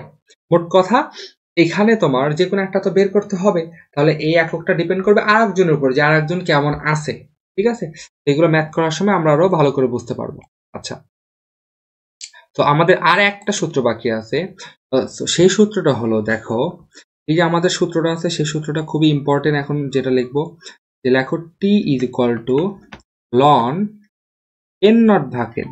এখন সবসময় যে এন নট ভাগ এনই হবে তা না, এখানে আমি থার্ড ব্র্যাকেটে লিখে দিই। এখানে অনেক সময় ডাব্লিউ নট ভাগ ডাব্লিউ থাকতে পারে, অথবা মূল সংখ্যা এন নট ভাগ এনও কিন্তু থাকতে পারে। এটা ডিপেন্ড করবে উদ্দীপকে কি দেওয়া আছে। সাধারণত এটাই বেশি থাকে, এটা লিখলাম ভাগ ল্যামডা। এটা হলো স্মার্ট একটা সূত্র, এবং এই সূত্র থেকে অনেকগুলো ম্যাথ তুমি সলভ করতে পারবা। ঠিক আছে, তো এই সূত্র আমরা কখন ইউজ করবো? দেখো, এই সূত্র আমরা তখন ইউজ করবো যখন তোমার প্রশ্নে দেওয়া থাকবে যে এই যে সামথিং এত পার্সেন্ট অক্ষত বা অবশিষ্ট বা ক্ষয়, অবশিষ্ট বা ক্ষয় যে কোনো কিছু যদি দেওয়া থাকে, মানে পার্সেন্ট যদি থাকে, অথবা এন অংশ অক্ষত, অবশিষ্ট, ক্ষয় যদি প্রশ্নে দেওয়া থাকে, তুমি চোখ বন্ধ করে এই সূত্র ইউজ করবা। এবং সেক্ষেত্রে তুমি অবশ্যই চিত্র আঁকাবা। চিত্র কিন্তু সবসময় এমনই, এই যে এটা এখান থেকে এই বক্সটা সবসময় আঁকাবা, এবং এই বক্স থেকে এখানে কি কি জিনিস গিভেন থাকবে, টি দেওয়া থাকবে। আচ্ছা, এটা একটু আমি ভালো করে তোমাদের ব্যাখ্যা করি, একটু পরে ব্যাখ্যা করতে কিভাবে অঙ্কগুলো করবা। তার আগে এটা আশা করি বুঝতে পারছো। দেখবা যে হয় তোমাকে এখান থেকে টাইম চাইবে, আর না হলে অবক্ষয় ধ্রুবক চাইবে। আর একক কি হবে, একে অপরের উপর ডিপেন্ডেন্ট। এটা যদি টাইম হয় তাহলে, এটা যদি সেকেন্ড হয় তাহলে ল্যামডা বের হবে পার সেকেন্ডে, ল্যামডা যদি ডে হয়, পার ডে হয়, তাহলে টি বের হবে ডেতে, এরকম আর কি। ঠিক আছে, তাহলে এই সূত্রটা আমরা কখন অ্যাপ্লাই করবো? যখন প্রশ্নে পার্সেন্ট অথবা এন অংশ দেওয়া থাকবে। লাস্ট অন হলো এই যে তোমাকে যদি কখনো অবশিষ্ট বা অক্ষত অংশ বের করতে বললে তখন কি করবা? দেখো, যখন তোমাকে বলবো অবশিষ্ট বা অক্ষত অংশ বের করো, তখন তুমি কি করবা? তখন সরাসরি যে এন ভাগ এন নট সমান এ টু দি পাওয়ার মাইনাস ল্যামডাটা, এই সূত্রটা ইউজ করবা। মানে এন নটটা শুধুমাত্র কি করবা, বাম পাশে নিয়ে আসবা। তাহলে বাম পাশে নিয়ে আসলে পরে যা ঘটবে, এটাকেই বলা হয় অবশিষ্ট অংশ। এটাকে কি বলা হয়? অবশিষ্ট বা অক্ষত অংশ। অবশিষ্ট বা অক্ষত অংশ, রাইট? আর তোমাকে যখন বলবে যে অবশিষ্ট বা অক্ষত অংশ, না বলবে যে কত পার্সেন্ট অবশিষ্ট বা অক্ষত আছে, তখন শুধু এই এন ভাগ এন নট যা বের হবে এর সাথে 100 গুণ করে দিবা, তাহলে পার্সেন্টের অ্যান্সার চলে আসবে। ঠিক আছে, আচ্ছা, আমরা এই সবগুলো সূত্রকে একটু একসাথে দেখব, যেন খুব সহজে তোমরা বুঝতে পারো। ঠিক আছে, দেখো আমি আবার বলতেছি, তোমরা যদি এই সূত্রগুলো একটু ঠিক মতো মনে রাখতে পারো, তোমাদের কাছে এই ম্যাথ ইনশাল্লাহ একটা সিকিউ কমন পড়বে এখান থেকে, আমি গ্যারান্টি দিয়ে বললাম। প্রথম সূত্র কি, ডিএন ভাগ dt is equal to lambda N. এই সূত্র তুমি কখন ইউজ করবে? যখন তুমি প্রশ্ন অথবা উদ্দীপকে কোথাও যদি দেখো যে প্রতি সেকেন্ড, আওয়ার, ডে, মিনিট বা ইয়ারে পরমাণু ভাঙন বা ক্ষয়ের সংখ্যা দেওয়া বা সাইজে এরকম কিছু যদি থাকে, তাহলে এই সূত্র ইউজ। তারপর 2 নম্বরে আমি লিখছি N is equal to N not, এগুলো আলোচনা করেছি। যখন তোমাকে প্রশ্নে অবশিষ্ট পরমাণুর সংখ্যা, ভর বা মোল চাইবে, অবশিষ্ট পরমাণু খেয়াল রাখবা, তখন তুমি এই সূত্র ইউজ করবে। আর 3 নম্বরে কি, অর্ধায়ু আর গড় জীবন আর অবক্ষয় ধ্রুবক, এই তিনটার মধ্যে শুধুমাত্র কি এক্সচেঞ্জ করা। তো আমি সেতু বন্ধন করে দিছি, তোমার যখন যেটা মনে চাইবে দেখবা যে এখান থেকে তুমি বের করতে পারবা। ঠিক আছে, আচ্ছা, তারপরে কি আছে? তারপর আছে এই যে 4 নাম্বারটা হলো স্মার্ট সূত্র। এটা দেখো কি সুন্দর সূত্র একটা। তোমাকে বলবো যে অনেক সময় টাইম বের করতে বলবে, অথবা অবক্ষয় ধ্রুবক বের করতে বলবে, কিন্তু তোমাকে যদি প্রশ্নে দেখবো অনেক সময় দেওয়া থাকে না, 40% ক্ষয় হয়েছে বা 60% অবশিষ্ট আছে, এরকম টাইপের কথা বলে। অনেক সময় লেখা থাকে যে 1/30 অংশ বা 1 ভাগ এত অংশ, 16 অংশ অবশিষ্ট আছে বা ক্ষয় হয়েছে, এরকম টাইপ থাকলে পর তুমি চোখ বন্ধ করে এই সূত্র ইউজ করবে। আর লাস্টেরটা কি, এটা সাধারণত খুবই কম আসে। তোমাকে যদি প্রশ্নে বলে অবশিষ্ট অংশ কত থাকবে, তখন তুমি বুঝবা যে এন ভাগ এন নট, এটাকে বলা হয় কি, এটাকে বলা হয় অবশিষ্ট অংশ। এন ভাগ এন নট কে কি বলে? অবশিষ্ট অংশ। এটুকু জাস্ট মনে রাখলেই হবে। ঠিক আছে, আশা করি এতদূর পর্যন্ত বুঝতে পারছো। তাহলে এখন আমরা ম্যাথ প্রবলেমে যাবো। ঠিক আছে, ম্যাথ প্রবলেম দেখবে এগুলো তোমার কাছে কোনো ব্যাপারই না। ঠিক আছে, আগে তোমাদের একটু আমি ওই চিত্রটা একটু ভালো করে বুঝে দিই, মানে এই অঙ্কগুলো করার ক্ষেত্রে কোন চিত্রটা সবচেয়ে বেশি আমাদের কাজে আসবে। ঠিক আছে, যে কোনো একটা পরমাণু আমি যে সময় কাউন্টডাউন শুরু করব, সেটা হলো আমার আদি হবে। তো এখান থেকে আমি অনেকগুলো ভাঙন দেখালাম, অনেকগুলো। এরকম করে তোমরা অনেকগুলো বক্স আঁকো, বুঝছো? জাদুর বক্স এরকম করে আঁকালে এই আঁকাইতে তোমাকে কেউ বাধা দিবে না। এরকম করে তো ভাঙন হয়। আমি এর মধ্যে থেকে যে কোনো দুইটা নিব, যে কোনো কি নেব? দুইটা। আমি যদি যে কোনো দুইটা নেই, দেখো এখানে একটা বিষয় ঘটবে। যে কোনো দুইটার মধ্যে আমি সেই সূত্রগুলো অ্যাপ্লাই করতে পারি। কিভাবে? যে কোনো দুইটার মধ্যে বাম পাশেরটা, এটার নাম আমি আদি দিব। কি দেব? আদি। আর এটা হলো কি? অবশিষ্ট, তাই না? তো আদিকে আমরা কি দ্বারা প্রকাশ করি? N not. আর অবশিষ্টকে আমি এন দ্বারা প্রকাশ করি। আর এইটুকু সময় লাগবে কত? টি। আর নিচের যে নিচে তোমার যে কোনো একটা ইনফরমেশন দেওয়া থাকবে, দেখবে যে হয় টি হাফ দেওয়া থাকবে, তা না থাকলে দেখবে যে ল্যামডা দেওয়া থাকবে, তা না দেওয়া থাকলে দেখবে টাও। যে কোনো একটা ইনফরমেশন তোমাকে দেওয়া থাকবে। এই হলো আমার টোটাল সূত্র। তুমি যে অঙ্কই করো না কেন তোমাকে এই চিত্র আঁকতে হবেই। গ্যারান্টি বলতেছি, তুমি যদি এই চিত্র আঁকো আর যদি বোঝো তাহলে দেখবে তোমার অঙ্ক হয়ে গেছে। তাই এটা কি বোঝালাম? আদি পরমাণুর সংখ্যা। এই সংখ্যাকে তুমি ভরে কনভার্ট করতে পারবা, এই সংখ্যাকে তুমি মোলে কনভার্ট করতে পারবা। ঠিক সেম ভাবে এটাও। আর তোমার বাকি থাকলো দুইটা জিনিস, একটা হলো টাইম আর অর্ধায়ু অথবা অবক্ষয় ধ্রুবক অথবা গড় জীবন। যে কোনো একটা দেওয়া থাকবে, তোমার অর্ধায়ু বের করতে হবে। কখনো কখনো তোমার ল্যামডা মানে অবক্ষয় ধ্রুবক বের করা লাগতে পারে। তো তুমি এই চিত্রটা এখন শেখো। এখন ভাই এই চিত্রটা কোন শুধুমাত্র কি প্রথম দুইটার ক্ষেত্রে প্রযোজ্য? না, যে কোনো দুইটার ক্ষেত্রে প্রযোজ্য। ধরো এই দুইটা মিলে তুমি এই সূত্রটা অ্যাপ্লাই করবে, সেক্ষেত্রে এটা হবে আদি, এটা হবে কি? অবশিষ্ট। মানে একটা পরমাণুর অবক্ষয় ধ্রুবক, এই টাইম গুলো চেঞ্জ হতে পারে। এখান থেকে এখানে যেতে যে টাইম লাগবে, এখান থেকে এইটুকু অবশিষ্ট হতে আলাদা টাইম লাগতে পারে, বাট তাদের একটা জিনিস সেম। সেটা কি? এই যে ইহা টাও, আচ্ছা টি হাফ লিখি, টি হাফ ল্যামডা আর টাও, এই ঘটনা কিন্তু এদের সেম। টি হাফ ল্যামডা টাও, এটা কিন্তু সেমই থাকবে। বুঝতে পারছো? কারণ পরমাণু তো একটাই। তো আশা করি তোমরা এটা বুঝতে পারছো। এখন দেখবা যে অনেক তাড়াতাড়ি তোমরা ম্যাথ গুলো করতে পারবে। তো আমরা প্রথমে সলভ করবো কি? ময়মনসিংহ বোর্ড 23-এর বলছে এক্স ওয়াই দুইটি তেজস্ক্রিয় পরমাণু। এক্স পদার্থটির 1 গ্রাম থেকে প্রতি সেকেন্ডে এত সংখ্যক পরমাণু নিঃসৃত হয়, মানে কি অ্যাকচুয়ালি ক্ষয় হয় বোঝায়, তাই না? প্রতি সেকেন্ড বলছে, প্রতি সেকেন্ড। প্রথমে আমার কি করতে হবে? দুটো পরমাণু আঁকাইতে হবে। একটা কি? তেজস্ক্রিয় পরমাণু আঁকাইতে হবে। একটা হলো আমাদের এক্স, আর একটা উদ্দীপক দেখা দেখি আমি একটা চিত্র আঁকাই ফেলবো, এক্স আর ওয়াই। বলছে এক্সটা 1 গ্রাম থেকে প্রতি সেকেন্ডে এত সংখ্যক, তার মানে এটা কি দেওয়া আছে? ডিএন ভাগ ডিটি। এবং এই ডিএন ভাগ ডিটি কত সেকেন্ড, কিসের সাপেক্ষে, টাইমটা কিরকম ভাবে দেওয়া আছে? প্রতি সেকেন্ডের সাপেক্ষে। এই ডিএন ভাগ ডিটি দেওয়া আছে 3.5 গুণন 10⁻10 ডিকে পার সেকেন্ড, রাইট? এই হলো আমার উদ্দীপক গেল। আর ওয়াই সম্পর্কে কি বলা আছে? যে ওয়াই পদার্থটির 4000 বছর পরে ওয়াই পদার্থের এত অংশ অবশিষ্ট থাকে। তাহলে ওয়াই পদার্থটি তো আমি ধরলাম এটা ছিল আদি, এখান থেকে 4000 বছর পর, তাহলে এই ক্ষেত্রে ওয়াই পদার্থের টি কত? 4000 ইয়ার, 4000 ইয়ার এত অংশ অবশিষ্ট আছে। আচ্ছা, এখন আমরা চলো গ নাম্বারটা সলভ। গ নাম্বার কি বলছে? যে ওয়াই পদার্থের ক্ষয় ধ্রুবক। আচ্ছা, ওয়াই পদার্থের চিত্র কেমন ছিল? এই যে ওয়াই পদার্থের চিত্র এটা ছিল না? চিত্রটা আঁকাই নিবা তোমরা, অবশ্যই আঁকাই নিবা, তাহলে দেখবো সব হয়ে গেছে। আবারও বলতেছি, তখন লাগবে চিত্র আঁকালাম। ওয়াই পদার্থের কি কি তথ্য দেওয়া আছে? এই তথ্য দেওয়া আছে, সাথে আর একটা তথ্য দেওয়া আছে, সেটা হলো যে 4000 বছর পরে ওই পদার্থের 1/32 অংশ অবশিষ্ট থাকে।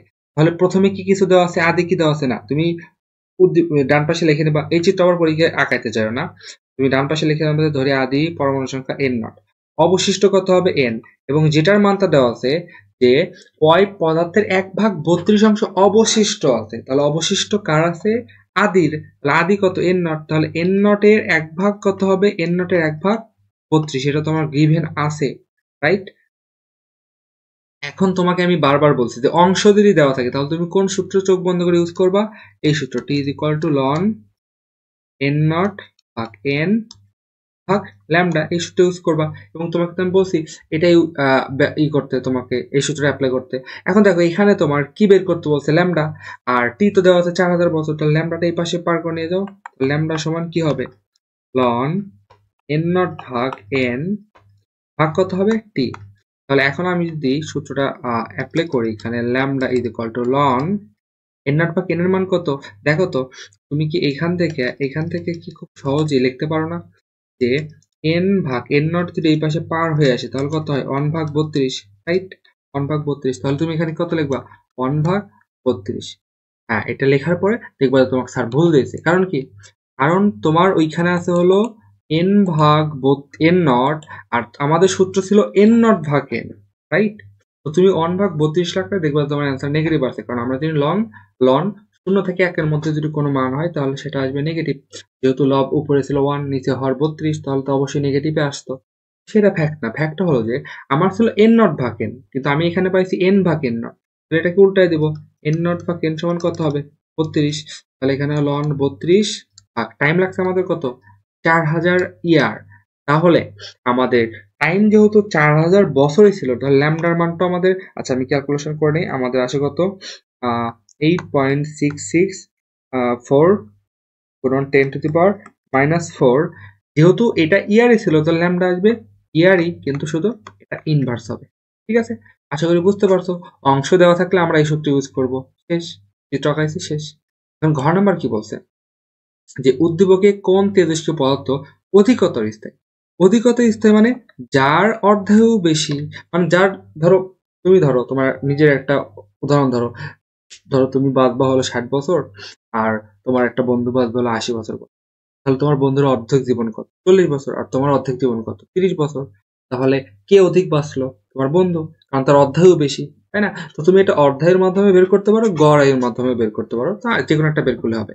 তাহলে কি লিখবা? যার অর্ধায়ু বেশি, অর্ধায়ু বেশি, তার কি বেশি হবে? এটি অধিকতর স্থায়ী, অধিকতর স্থায়ী হবে। ঠিক আছে, আচ্ছা। তাহলে এখন ঘ নাম্বার যদি আমরা বের করতে যাই, আমাদের কি বলছে যে উদ্দীপকের কোন তেজস্ক্রিয় পদার্থটি অধিকতর স্থায়ী? তাহলে আমাদের এক্স এরও অধ্যায় বের করতে হবে, ওয়াই এরও অধ্যায় বের করতে হবে। আমরা কিন্তু ওয়াই এর অলরেডি কিন্তু অবক্ষয় ধ্রুবকটা গ হতে পাইছি, তাহলে গ হতে আগে ওয়াইটা বের করে নিই। ওয়াই এর ল্যামডা অবক্ষয় ধ্রুবক কত ছিল আমাদের?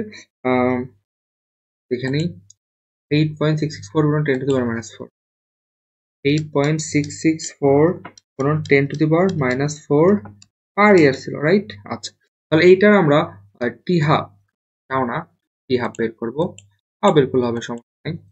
আমরা টি হাফটা বের করি। টি হাফ সমান কি হবে?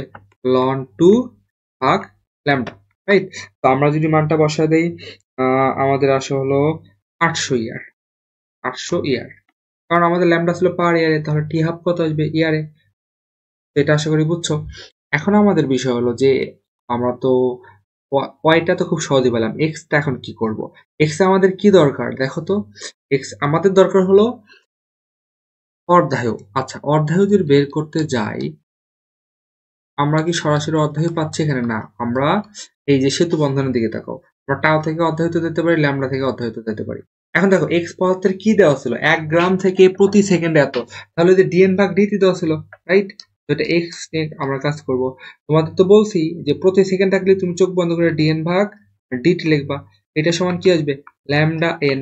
এই ডিএন ভাগ ডিটির মান তোমাকে দেওয়া আছে, এন এর মানও দেওয়া আছে। এন এর মানটা সরাসরি তুমি যদি এখন 1 লেখো তাহলে তো ভুল যাবে, তোমার বের করতে হবে কি ল্যামডার মান। তাহলে ল্যামডা সমান কি হবে? ডিএন ভাগ ডিটি ভাগ এন। এখন এনটা তো তোমাকে ডাইরেক্টলি দেওয়া থাকবে না, স্বাভাবিক, কখনোই দেওয়া থাকবে না। এই এনটা কি কি মাধ্যমে দেওয়া আছে দেখো তো। ওই যে আমরা মূল সংখ্যা সমান জানি, এন সমান ডাব্লিউ ভাগ এম ইজ ইকুয়াল টু কি? বড়তে এন ভাগ এন এ। তাহলে দেখো তো এই এন সমান আমরা কি লিখতে পারি? ডাব্লিউ এন এ ভাগ কত? এম, তাই না? কেন এটা লিখবো? কারণ আমাকে ওই উপস্থিত পরমাণু সংখ্যার মানে উপস্থিত পরমাণুর সংখ্যা লাগবে, বাট আমাকে উপস্থিত পরমাণুর ভর দেওয়া আছে।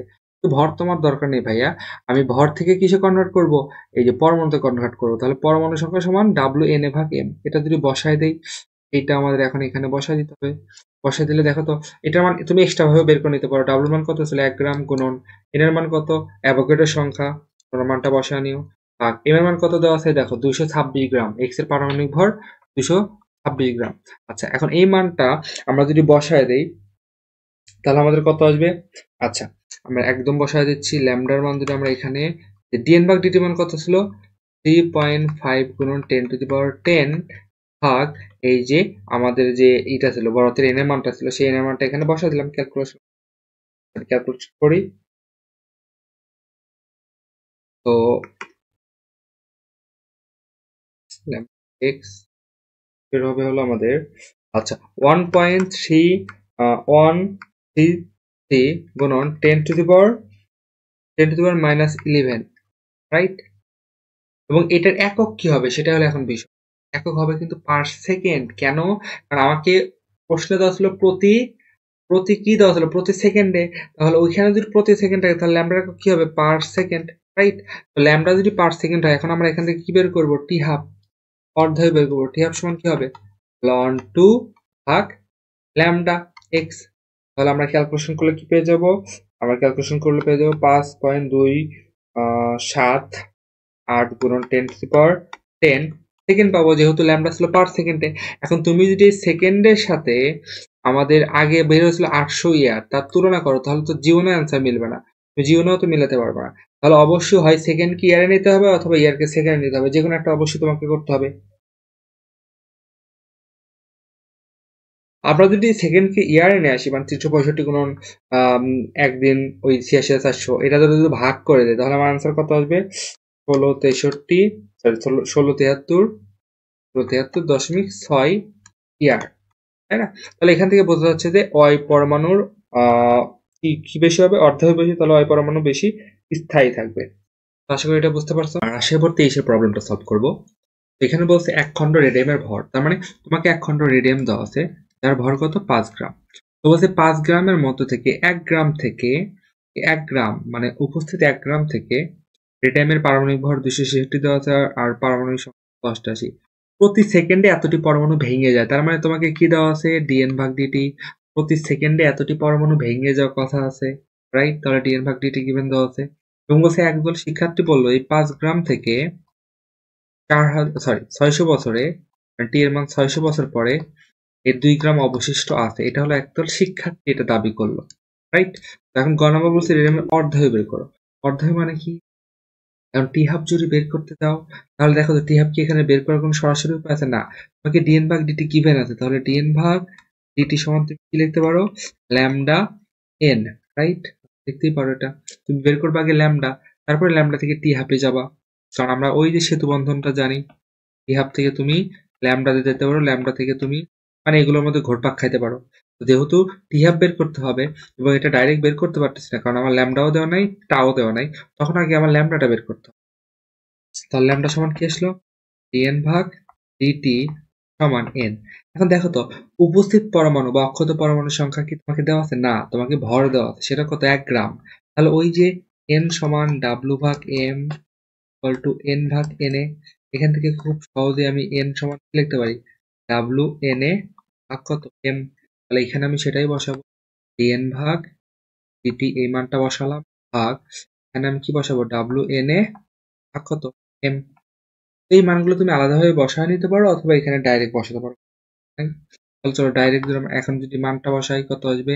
3.7 গুণন 10 ভাগ ডাব্লু দেওয়া ছিল কত? 1 গ্রাম। তাহলে 1 গুণন এন এর মান কত?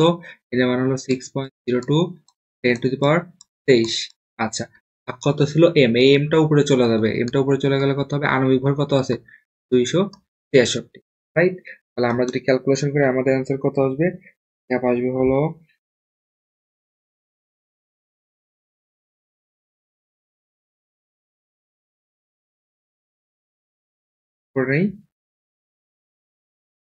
টিএফটা তো আমাদের ল্যামডা আসবে, ল্যামডা আসবে হলো 1.63 গুণন 10⁻11 পার সেকেন্ড। কেন পার সেকেন্ড আসলো ভাই?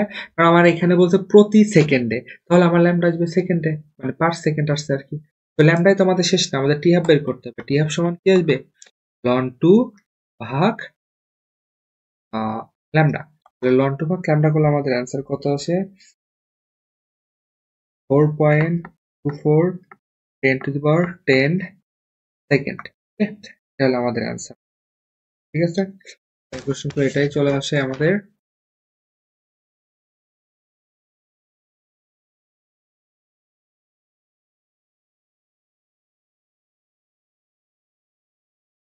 তুমি এটা সেকেন্ডে রাখতে পারো অথবা এটাকে তুমি বছরে নিয়ে আসতে পারো।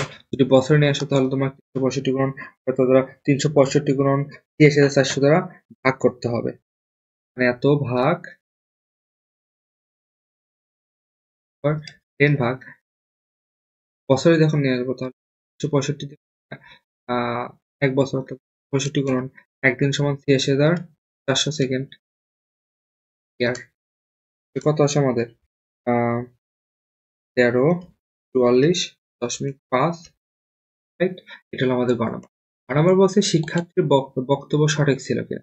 এখন শিক্ষার্থী বলছে যে এখানে ছিল আমাদের 5 গ্রাম 600 বছর পর, t সমান 600 বছর পর, এখন আছে 2 গ্রাম। তাহলে দেখি আমি অবশিষ্টটা বের করি, এটা আমার সবথেকে। আমরা যদি এখন ক্যালকুলেশন করি আমরা কোন সূত্র আনবো? যেহেতু অবশিষ্ট বের করবো, শিক্ষার্থীর বক্তব্য সঠিক কিনা, যে কোনো একটা বের করলেই হবে। আমরা সবচেয়ে ইজিটা খুঁজবো, ডাব্লুটা বের করবো।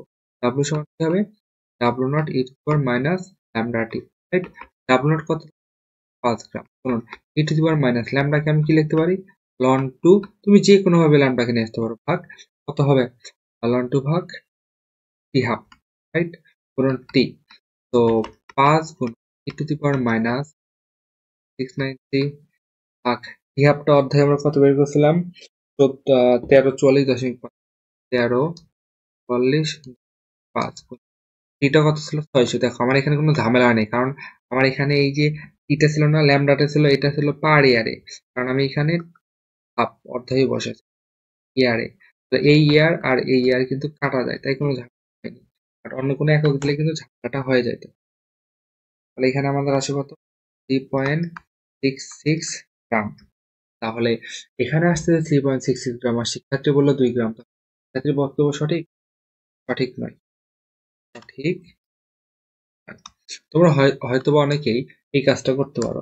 5 গুণন ই টু দি পাওয়ার মাইনাস ল্যামডার মানটা তোমরা গ নাম্বারে বের করছিলে, কত সেকেন্ডে বের করছিলা, তাই না? গ নাম্বার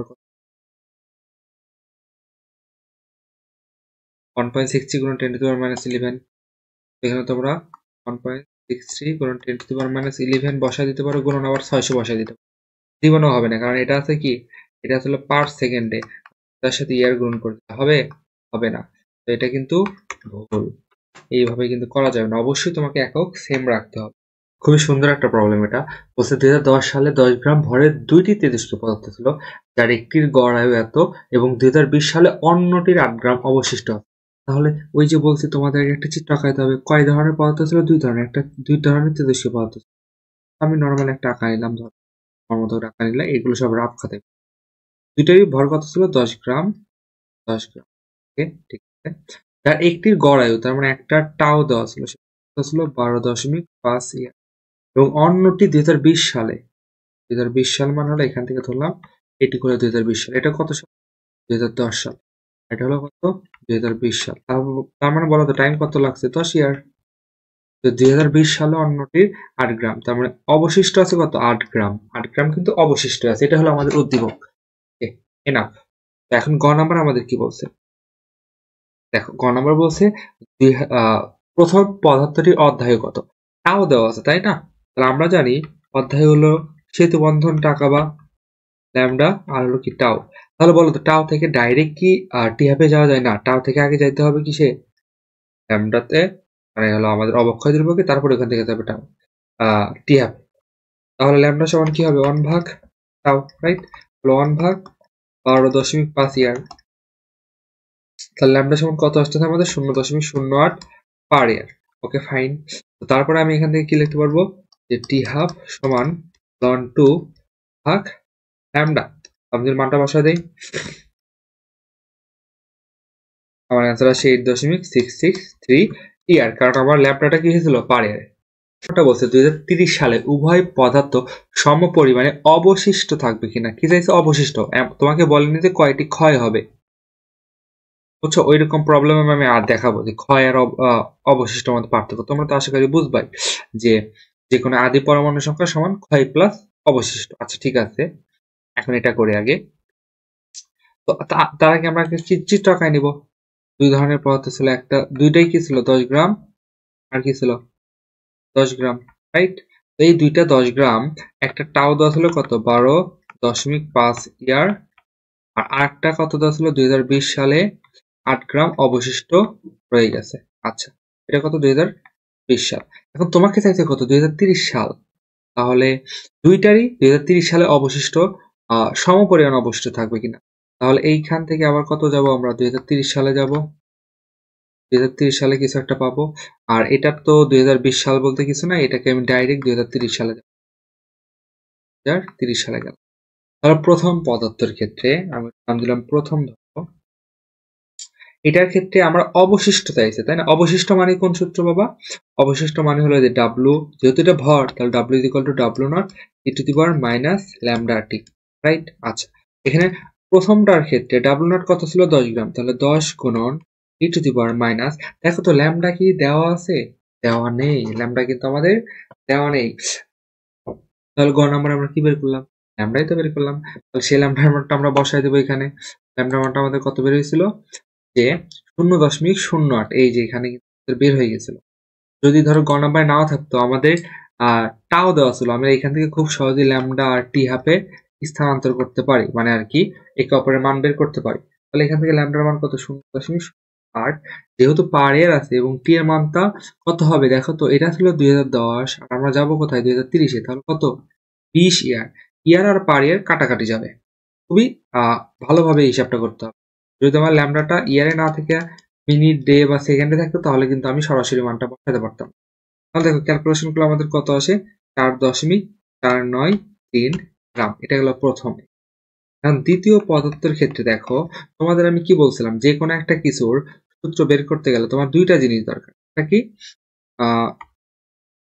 বক্স আঁকাইতে হবে, এখান থেকে এখানে একটা তীর চিহ্ন দিবা, টি দেওয়া থাকবে, এই সময় দেওয়া থাকবে, আর নিচে দেওয়া থাকবে দেখবা টি হাফ, ল্যামডা আর টাও, এই তিনটার যে কোনো একটা ইনফরমেশন দেওয়া থাকবে, রাইট? তো দেখো এইখানে এটা ছিল কত? 2010 সালের ঘটনা। তোমার 2030 সালে অবশিষ্ট বের করতে হবে। এখানে তো এখন বক্স হয়ে গেল তিনটা বক্সের মধ্যে তুমি যে কোনো দুইটা থানেই কিন্তু ওই সংখ্যাটা, অবশিষ্ট সংখ্যাটা এটা কিন্তু বের করতে পারো, ঠিক আছে? তো আমি ধরলাম এটা হলো আমার ডাব্লু ছিল বা ডাব্লু নট ছিল, এটা ছিল ধরো ডাব্লু, আর আমি এটা নাম দিলাম হলো ডাব্লু ড্যাশ, ঠিক আছে? তো তুমি চাইলে পারে এই দুইটার মধ্যে থেকে আর বের করতে পারবে না, কারণ তোমার এই বক্সে যাইতে হবে। তাহলে এই বক্সে তুমি দুইভাবে যাইতে পারো, তুমি এর সাথে এর সূত্র আনতে পারো, আবার চাইলে এর সাথে এর সূত্র আনতে পারো। কারণ ফ্যাক্ট হলো যে এখানে আমাদের এইটার টাইম দেওয়া আছে, টাইম কত? 2010, এটা 2020, তাহলে কত হবে? 10 ইয়ার, হ্যাঁ? আবার দেখো 2020 থেকে 2030, এখানেও টাইম দেওয়া আছে, সেটা কত? 10 ইয়ার। আচ্ছা, এখন এই টাইম তো দেওয়া আছে, কিন্তু আমাদের একটা জিনিস কিন্তু মিসিং, দেখো তো টি হাফ বা টাও অথবা ল্যামডা সম্পর্কে কোনো কি তথ্য দেওয়া নেই। বাট আমাদেরকে এই তথ্যটা বের করে নিতে হবে কোথায় থেকে? এই যে আমার প্রথম এই দুইটা বক্স থেকে, কারণ প্রথম দুইটা বক্সের মধ্যে আমার আদি, শেষ এবং টি দেওয়া থেকে, শুধু দেওয়া নেই ল্যামডা। ল্যামডা কি আমরা বের করতে পারবো না? অবশ্যই পারবো ভাইয়া। এই ল্যামডার মানটা কত হবে? এই যে ল্যামডা সমান লন এন নট ভাগ এন আমরা জানি, বাট এবার যেহেতু ভর দেওয়া আছে তাহলে কি লিখবো? ডাব্লু নট ভাগ ডাব্লু ভাগ কত হবে? টি। তাহলে লন 10/8, আদি ছিল 10, শেষ ছিল 8, এই দুইটার মধ্যে কথা হচ্ছে।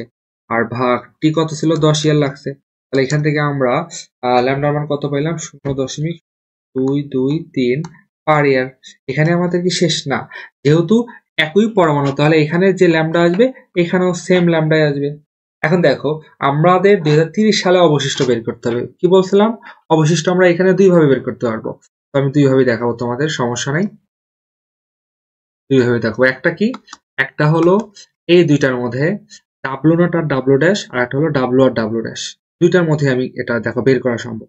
ধরো আমি ডাব্লু নট আর ডাব্লু ড্যাশ, ডাব্লু নট থেকে ডাব্লু ড্যাশে যাব, অথবা ডাব্লু থেকে ডাব্লু ড্যাশে যাব।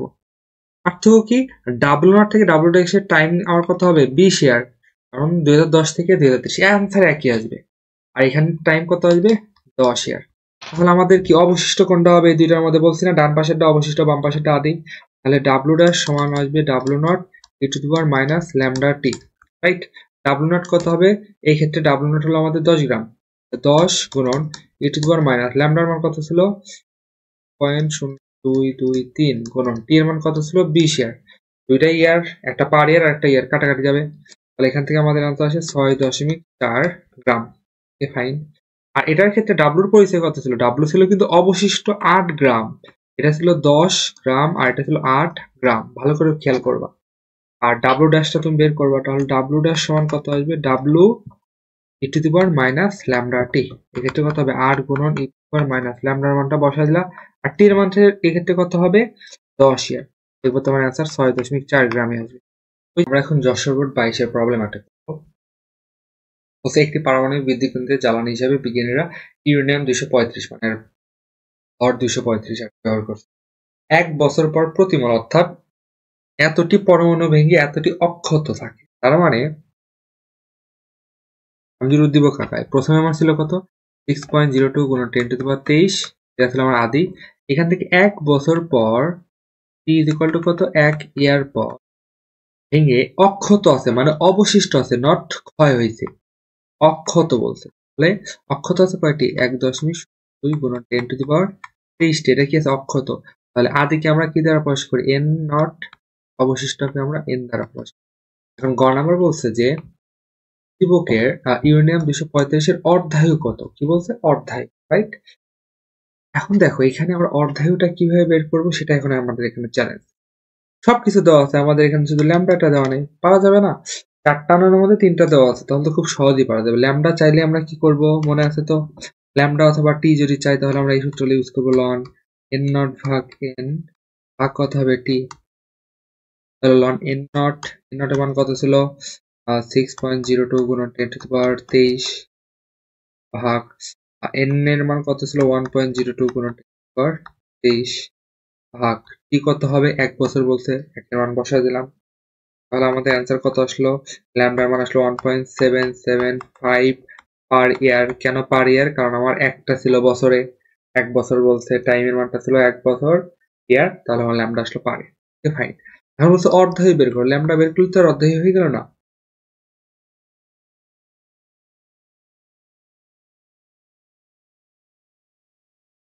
লন 2 ভাগ ল্যামডা, আমরা যদি মানটা বসা দেই আমাদের অ্যান্সার আসবে 0.39। এটা হলো আমাদের কি অ্যান্সার, রাইট।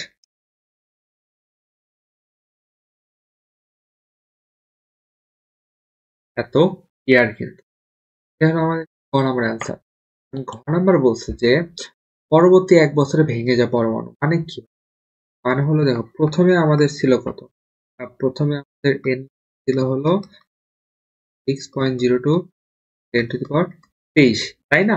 তো এখান থেকে 1 বছর পরে ইকুয়াল টু 1 ইয়ার পরে হয়ে গেছে কয়টি, এখন হয়ে গেছে হলো 1.2 গুণন 10⁻23টি। আচ্ছা এখন বলছে যে পরবর্তী 1 বছরে ভেঙে যাওয়া পরমাণু সংখ্যা পূর্ববর্তী 1 বছরে ভেঙে যাওয়া পরমাণু সংখ্যা সমান হবে কিনা। আচ্ছা পূর্বে ভেঙে গেছে কয়টি 1.02 গুণন 10⁻23, এটা না, এটা হলো আদি, এটা হলো অবশিষ্ট। তাহলে ভেঙে গেছে কয়টি আমরা জানি, দেখো আদি সমান হয় বা ভেঙে যাওয়া প্লাস অবশিষ্ট, অবশিষ্ট বা অক্ষয়। আমরা সাধারণত সূত্র যেটা ইউজ করি সেটা হলো অবশিষ্ট বা অক্ষয়। এখন তোমাকে দিচ্ছে 1 বছরে কয়টি ভেঙে আছে, তাহলে দেখো তো প্রথমে 1 বছর ভেঙে গেছে কয়টি, এই যে ক্ষয় বা ভেঙে যাওয়া মানে কি আদি মাইনাস এই অবশিষ্ট না। তাহলে তোমরা কিভাবে বের করবে যে প্রথম 1 ইয়ার। আচ্ছা আমি যে সৃজনশীল গুলো লিখি এগুলো কিন্তু আমি অনেক চিত্র ইউজ করি, এগুলো কিন্তু তোমরা পরীক্ষার মধ্যে ইউজ করবো না, ওইগুলো ওই জায়গায় তোমরা বাংলা কথা লিখবা শুধু, বুঝছো বুঝছো। আর চিত্রটা হবে কি তোমার রাফ খাতায় শেষের দিকে তুমি আঁকাবে, এটা যদি না বুঝতে তখন চিত্র আঁকালে বেটার হয়। প্রথমে 1 বছরে ভেঙে যাওয়া পরমাণু সংখ্যা কয়টি, ভেঙে যাওয়া পরমাণু সংখ্যা হলো আদি মাইনাস এই অবশিষ্টটা এই পাশে আসলো, আদি ছিল কত 6.02 10⁻23 মাইনাস 1.02, এটা তো প্রথম দুইটা তো দেওয়া হয়েছিল 23 এতটি, রাইট। তাহলে এটা আমরা যদি ক্যালকুলেশন করে আসবে 5 গুণন 10⁻23, এটা হলো আমার প্রথম 1 বছর। পরবর্তী 1 বছর মানে কি ভাইয়া, মানে এখান থেকে আরো 1 বছর পরে, এখান থেকে আরো 1 বছর পরে অবশিষ্ট বলছে কয়টি পরমাণু ভেঙে যাবে। তাহলে তুমি বলো তুমি কি ডাইরেক্ট এখান থেকে কয়টি পরমাণু ভেঙে যাবে সেটা কি বের করতে পারবে না, তোমার আগে অবশিষ্টটা বের করতে হবে, তারপরে ভেঙে যাওয়া পরমাণু সংখ্যা তুমি খুব সহজেই বের করতে পারবে। কথা কি তোমরা বুঝতে পারছো যে এখানে টাইম দেওয়া আছে 1 ইয়ার, এখানে এই যে দেওয়া আছে এটা দেওয়া আছে 1.02 গুণ 10⁻23, আর এখানে আমার এটা বের করতে হবে পরবর্তী 1 বছরে ভেঙে যাওয়া পরমাণু, এটা যদি বের করতে হয় তাহলে অবশিষ্ট কত সেটা তো আগে আমার জানতে হবে। অবশিষ্টটাকে আমি n ড্যাশ নাম দিলাম। তাহলে বলো তো এবার আমি কোন দুইটার মধ্যে নেব চিত্র নেব, মানে আর কি সূত্র ইউজ করব এই দুইটার মধ্যে। তুমি চাইলে এই দুইটাও করতে পারো অথবা এটা সাপেক্ষ করতে পারো। এটা সাপেক্ষে করলে হবে, সেক্ষেত্রে টাইম হবে 2 বছর। আর এটা সাপেক্ষে করলে টাইম হবে কত, 1 বছর। তাহলে দেখো তো কত হবে, এই ক্ষেত্রে এন ড্যাশ হলো আমার অবশিষ্ট, তাহলে এন ড্যাশ সমান এন গুণ e to the power minus lambda t, right? তো আমরা যদি এন এর মান এক্ষেত্রে কত 1.02 10 টু দি পাওয়ার 23 গুণন ই টু দি পাওয়ার মাইনাস ল্যামডার মানটা যদি আমরা বসাই দেই, ল্যামডা কই থেকে পাবো, গ নাম্বার আমরা বের করছি, অর্ধেয় বের করছি, সেখান থেকে খুব সহজে আমরা ল্যামডার মানটাও বের করছিলাম প্রথমে। তো সেখান থেকে আমরা ল্যামডা মানটা এখানে বসায় দেব। আর টি কত হবে, 1 বছর, কারণ আমি এই দুইটার মধ্যে নিয়েছি, এই দুইটার মধ্যে সময় কত, 1 ইয়ার। তাহলে এখান থেকে আমার আসে হলো 1.73 গুণ 10 টু দি পাওয়ার 22 টি। এটা হলো আমার কি, অবশিষ্ট পরমাণু।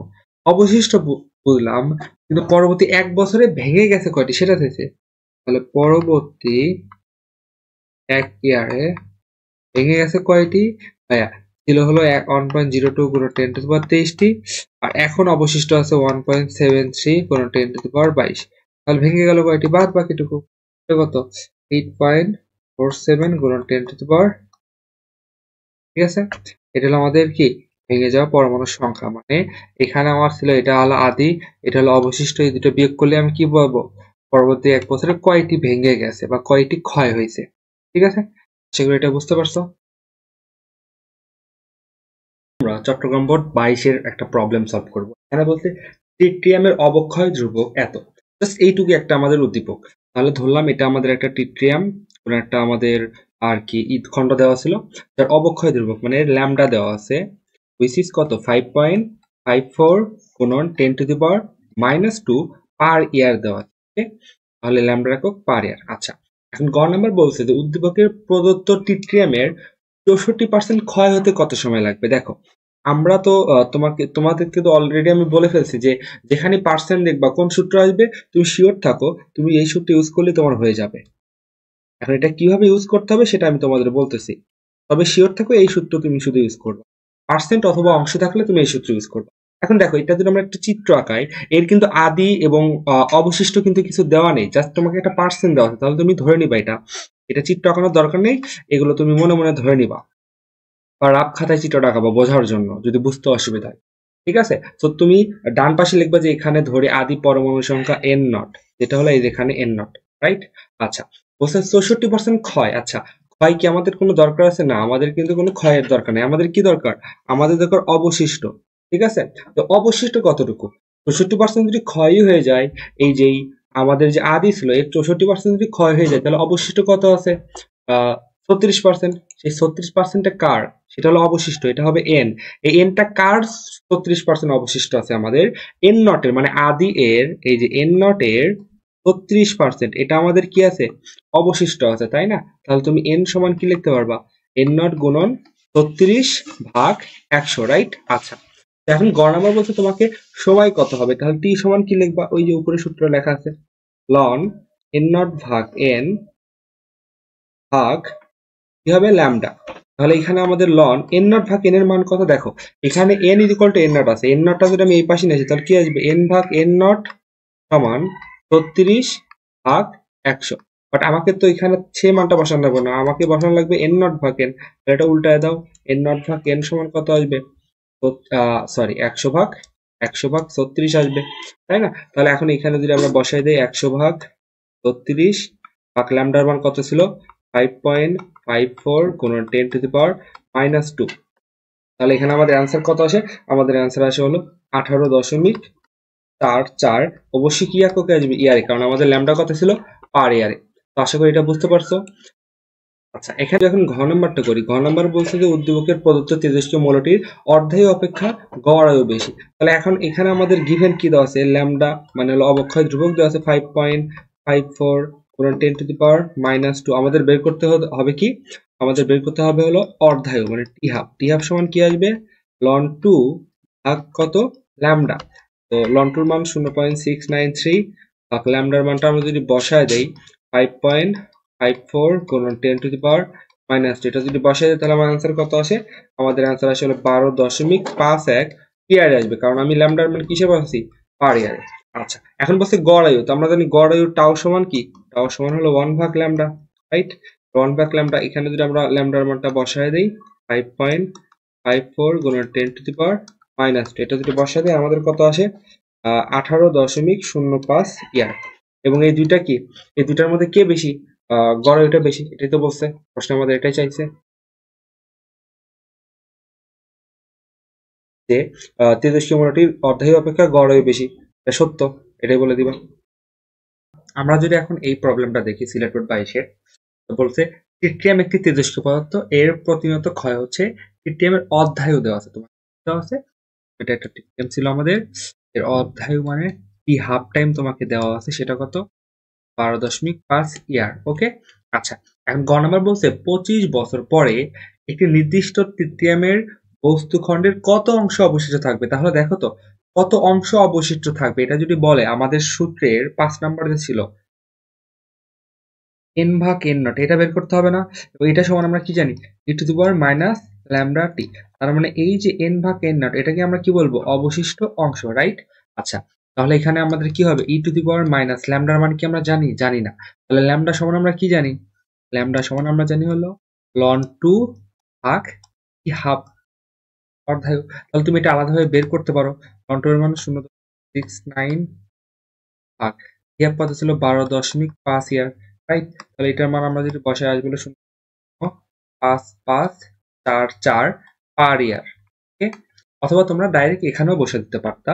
এখানে 0.554 গুণন কত বছর পর? 25, তাহলে এখানে 25। এবং অবশ্যই লক্ষণীয়, এখানে অবশ্যই ল্যামডার একক পার ইয়ারে ছিল এবং টি এর এককটা ইয়ারেই থাকতে হবে। যদি আলাদা থাকে তাহলে কিন্তু তোমাকে ইয়ারে নিয়ে আসতে হতো, এই জিনিসটা একটু খেয়াল করবা। তাহলে আমাদের আসে কত? এখানে ক্যালকুলেশন আসে 0.25, এত অংশ। তো এটাকে আমরা অংশ হিসেবে কত প্রকাশ করতে পারি? 1/4 অংশ। অথবা তুমি যদি দশমিক করে রেখে দাও তাও হবে, ঠিক আছে? ওকে, আমরা যদি পরবর্তীটা দেখি, বলছে এটা একটা আর কি গ্রাফের, বিজ্ঞানীরা ল্যাবরেটরিতে দুটি তেজস্ক্রিয় পদার্থ রেখে লক্ষ্য করেন যে পদার্থ দুটি নিম্নের লেখচিত্র অনুযায়ী তেজস্ক্রিয় বিকিরণ করে। তো এখানে আমাদের এই এনটা কি ছিল? পরমাণু সংখ্যা।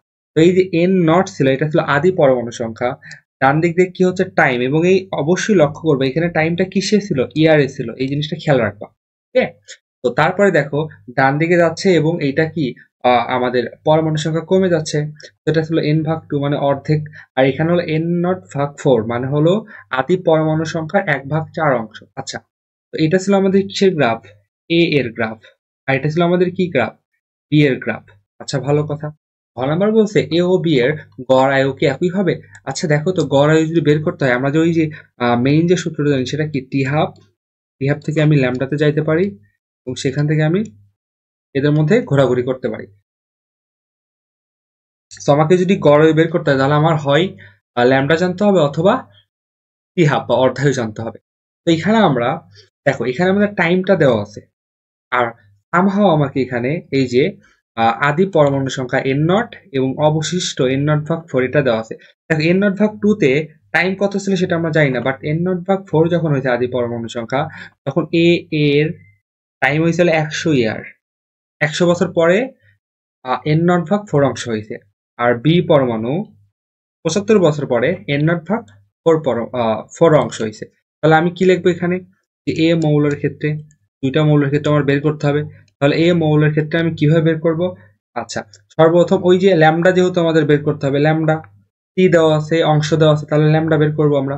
এখানে কিন্তু অংশই দেওয়া আছে, n0/4 মানে অংশ দেওয়া, তাহলে চোখ বন্ধ করে এই সূত্র ইউজ করব, লন n0/n ভাগ টি।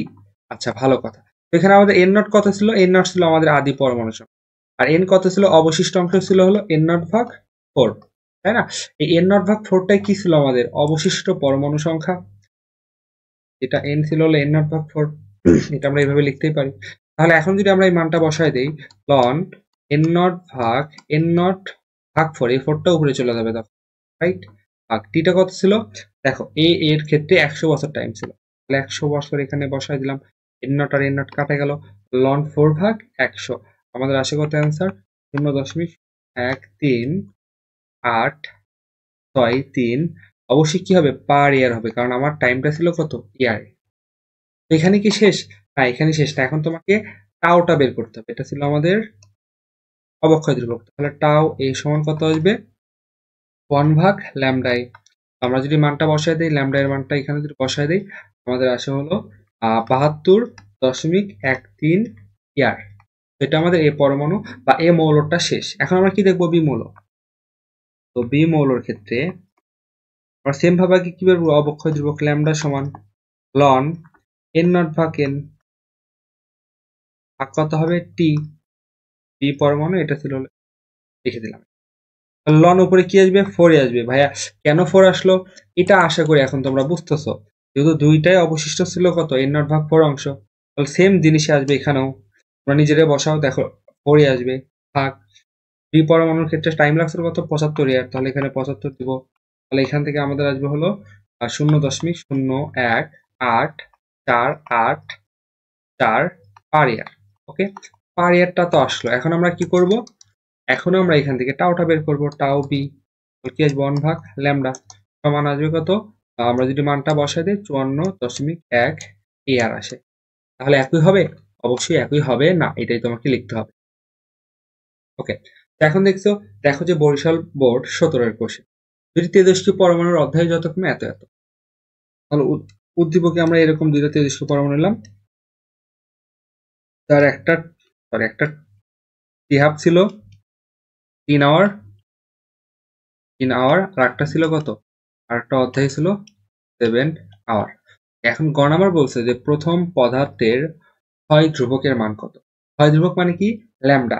তো একদমই সহজ, এটা একদমই সহজ। আমার কোথায় যাইতে হবে? আমার যাইতে হবে এই যে ল্যামডা থেকে যাইতে হবে হলো টি হাফ। আচ্ছা, টি হাফ দেওয়া আছে, টি হাফ থেকে যাইতে হবে ল্যামডাতে। ল্যামডা সমান কি হবে? লন 2 ভাগ টি হাফ অর্ধায়ু। তাহলে লন 2 কত? 0.693 ভাগ অর্ধায়ু কত? 3 আওয়ার। আমরা যদি মানটা বসাই দিই, আমাদের আসে কত?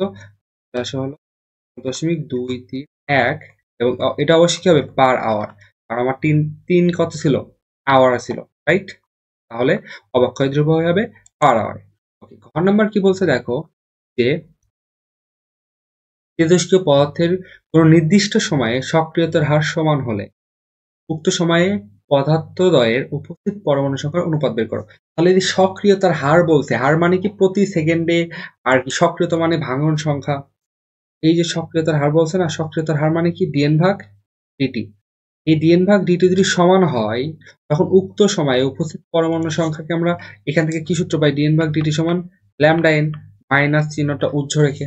তাহলে বলছে এই দুইটা পরমাণুর যদি সক্রিয়তার হার সমান হয়, তখন কি ঘটনা ঘটবে দেখো তো। আমি যদি এই দুইটা পরমাণু এইভাবে লিখি, ডিএন ভাগ ডিটি, ধরলাম এটা হলো 1 নাম্বার পরমাণুর সক্রিয়তার হার সমান এই 2 নাম্বার পরমাণুর সক্রিয়তার হার। এই দুইটা কি হবে? সমান হবে। তাহলে ডিএন ভাগ ডিটি সমান আমি কি লিখতে পারি? Lambda N. প্রথম পরমাণু দিলাম ল্যামডা অন এন অন দিলাম, আর দ্বিতীয় পরমাণু ল্যামডা 2 এন 2 দিলাম। ওকে, তারপর আমি কি করব? তারপর আমি এই যে বলছে আমার উপস্থিত পরমাণু সংখ্যা, উপস্থিত পরমাণু সংখ্যার অনুপাত। তাহলে এন অন আর এন টু কি? উপস্থিত পরমাণু সংখ্যা। তাহলে আমি এন অন ভাগ এন টুটা এই পাশে নিয়ে আসলাম, আর কি আসবে? ল্যামডা 2 ভাগ ল্যামডা। দেখো তো আমার কি ল্যামডার মান উদ্দীপকে দেওয়া আছে? না, আমার দেওয়া আছে অর্ধায়ুর মান। তাহলে ল্যামডা সমান আমরা আবার কি জানি? লন 2 ভাগ টি হাফ। এটা হলো 2 নম্বর পরমাণু। আর এখানে কি হবে? লন 2 ভাগ টি হাফ। এটা হলো 1 নাম্বার পরমাণু, আর এটা হলো 2 নাম্বার পরমাণু। লন 2 আর লন 2 কাটা গেল। তাহলে এখানে কত আসলো? টি হাফ 1 নাম্বার পরমাণু, আর টি হাফ 2 নম্বর পরমাণু। এটা নিচে গেল, এটা উপরে চলে গেল। তাহলে দেখো তো, এটা কি আমরা জানি না? টি হাফ 1 নম্বর পরমাণুর অর্ধায় হলো 3 আওয়ার, আর এটা হলো 7 আওয়ার। কত আসলো? এন অন এন টু সমান 3:7। এটা হলো আমাদের অ্যান্সার। আশা করি এটা বুঝতে পারছো। আমরা যদি নেক্সটটা দেখি, এটা খুবই খুবই ইম্পর্টেন্ট এবং একটু আনকমন। মানে প্রতি বছর যেভাবে আসছে এটা সেভাবে আসেনি, ঠিক আছে?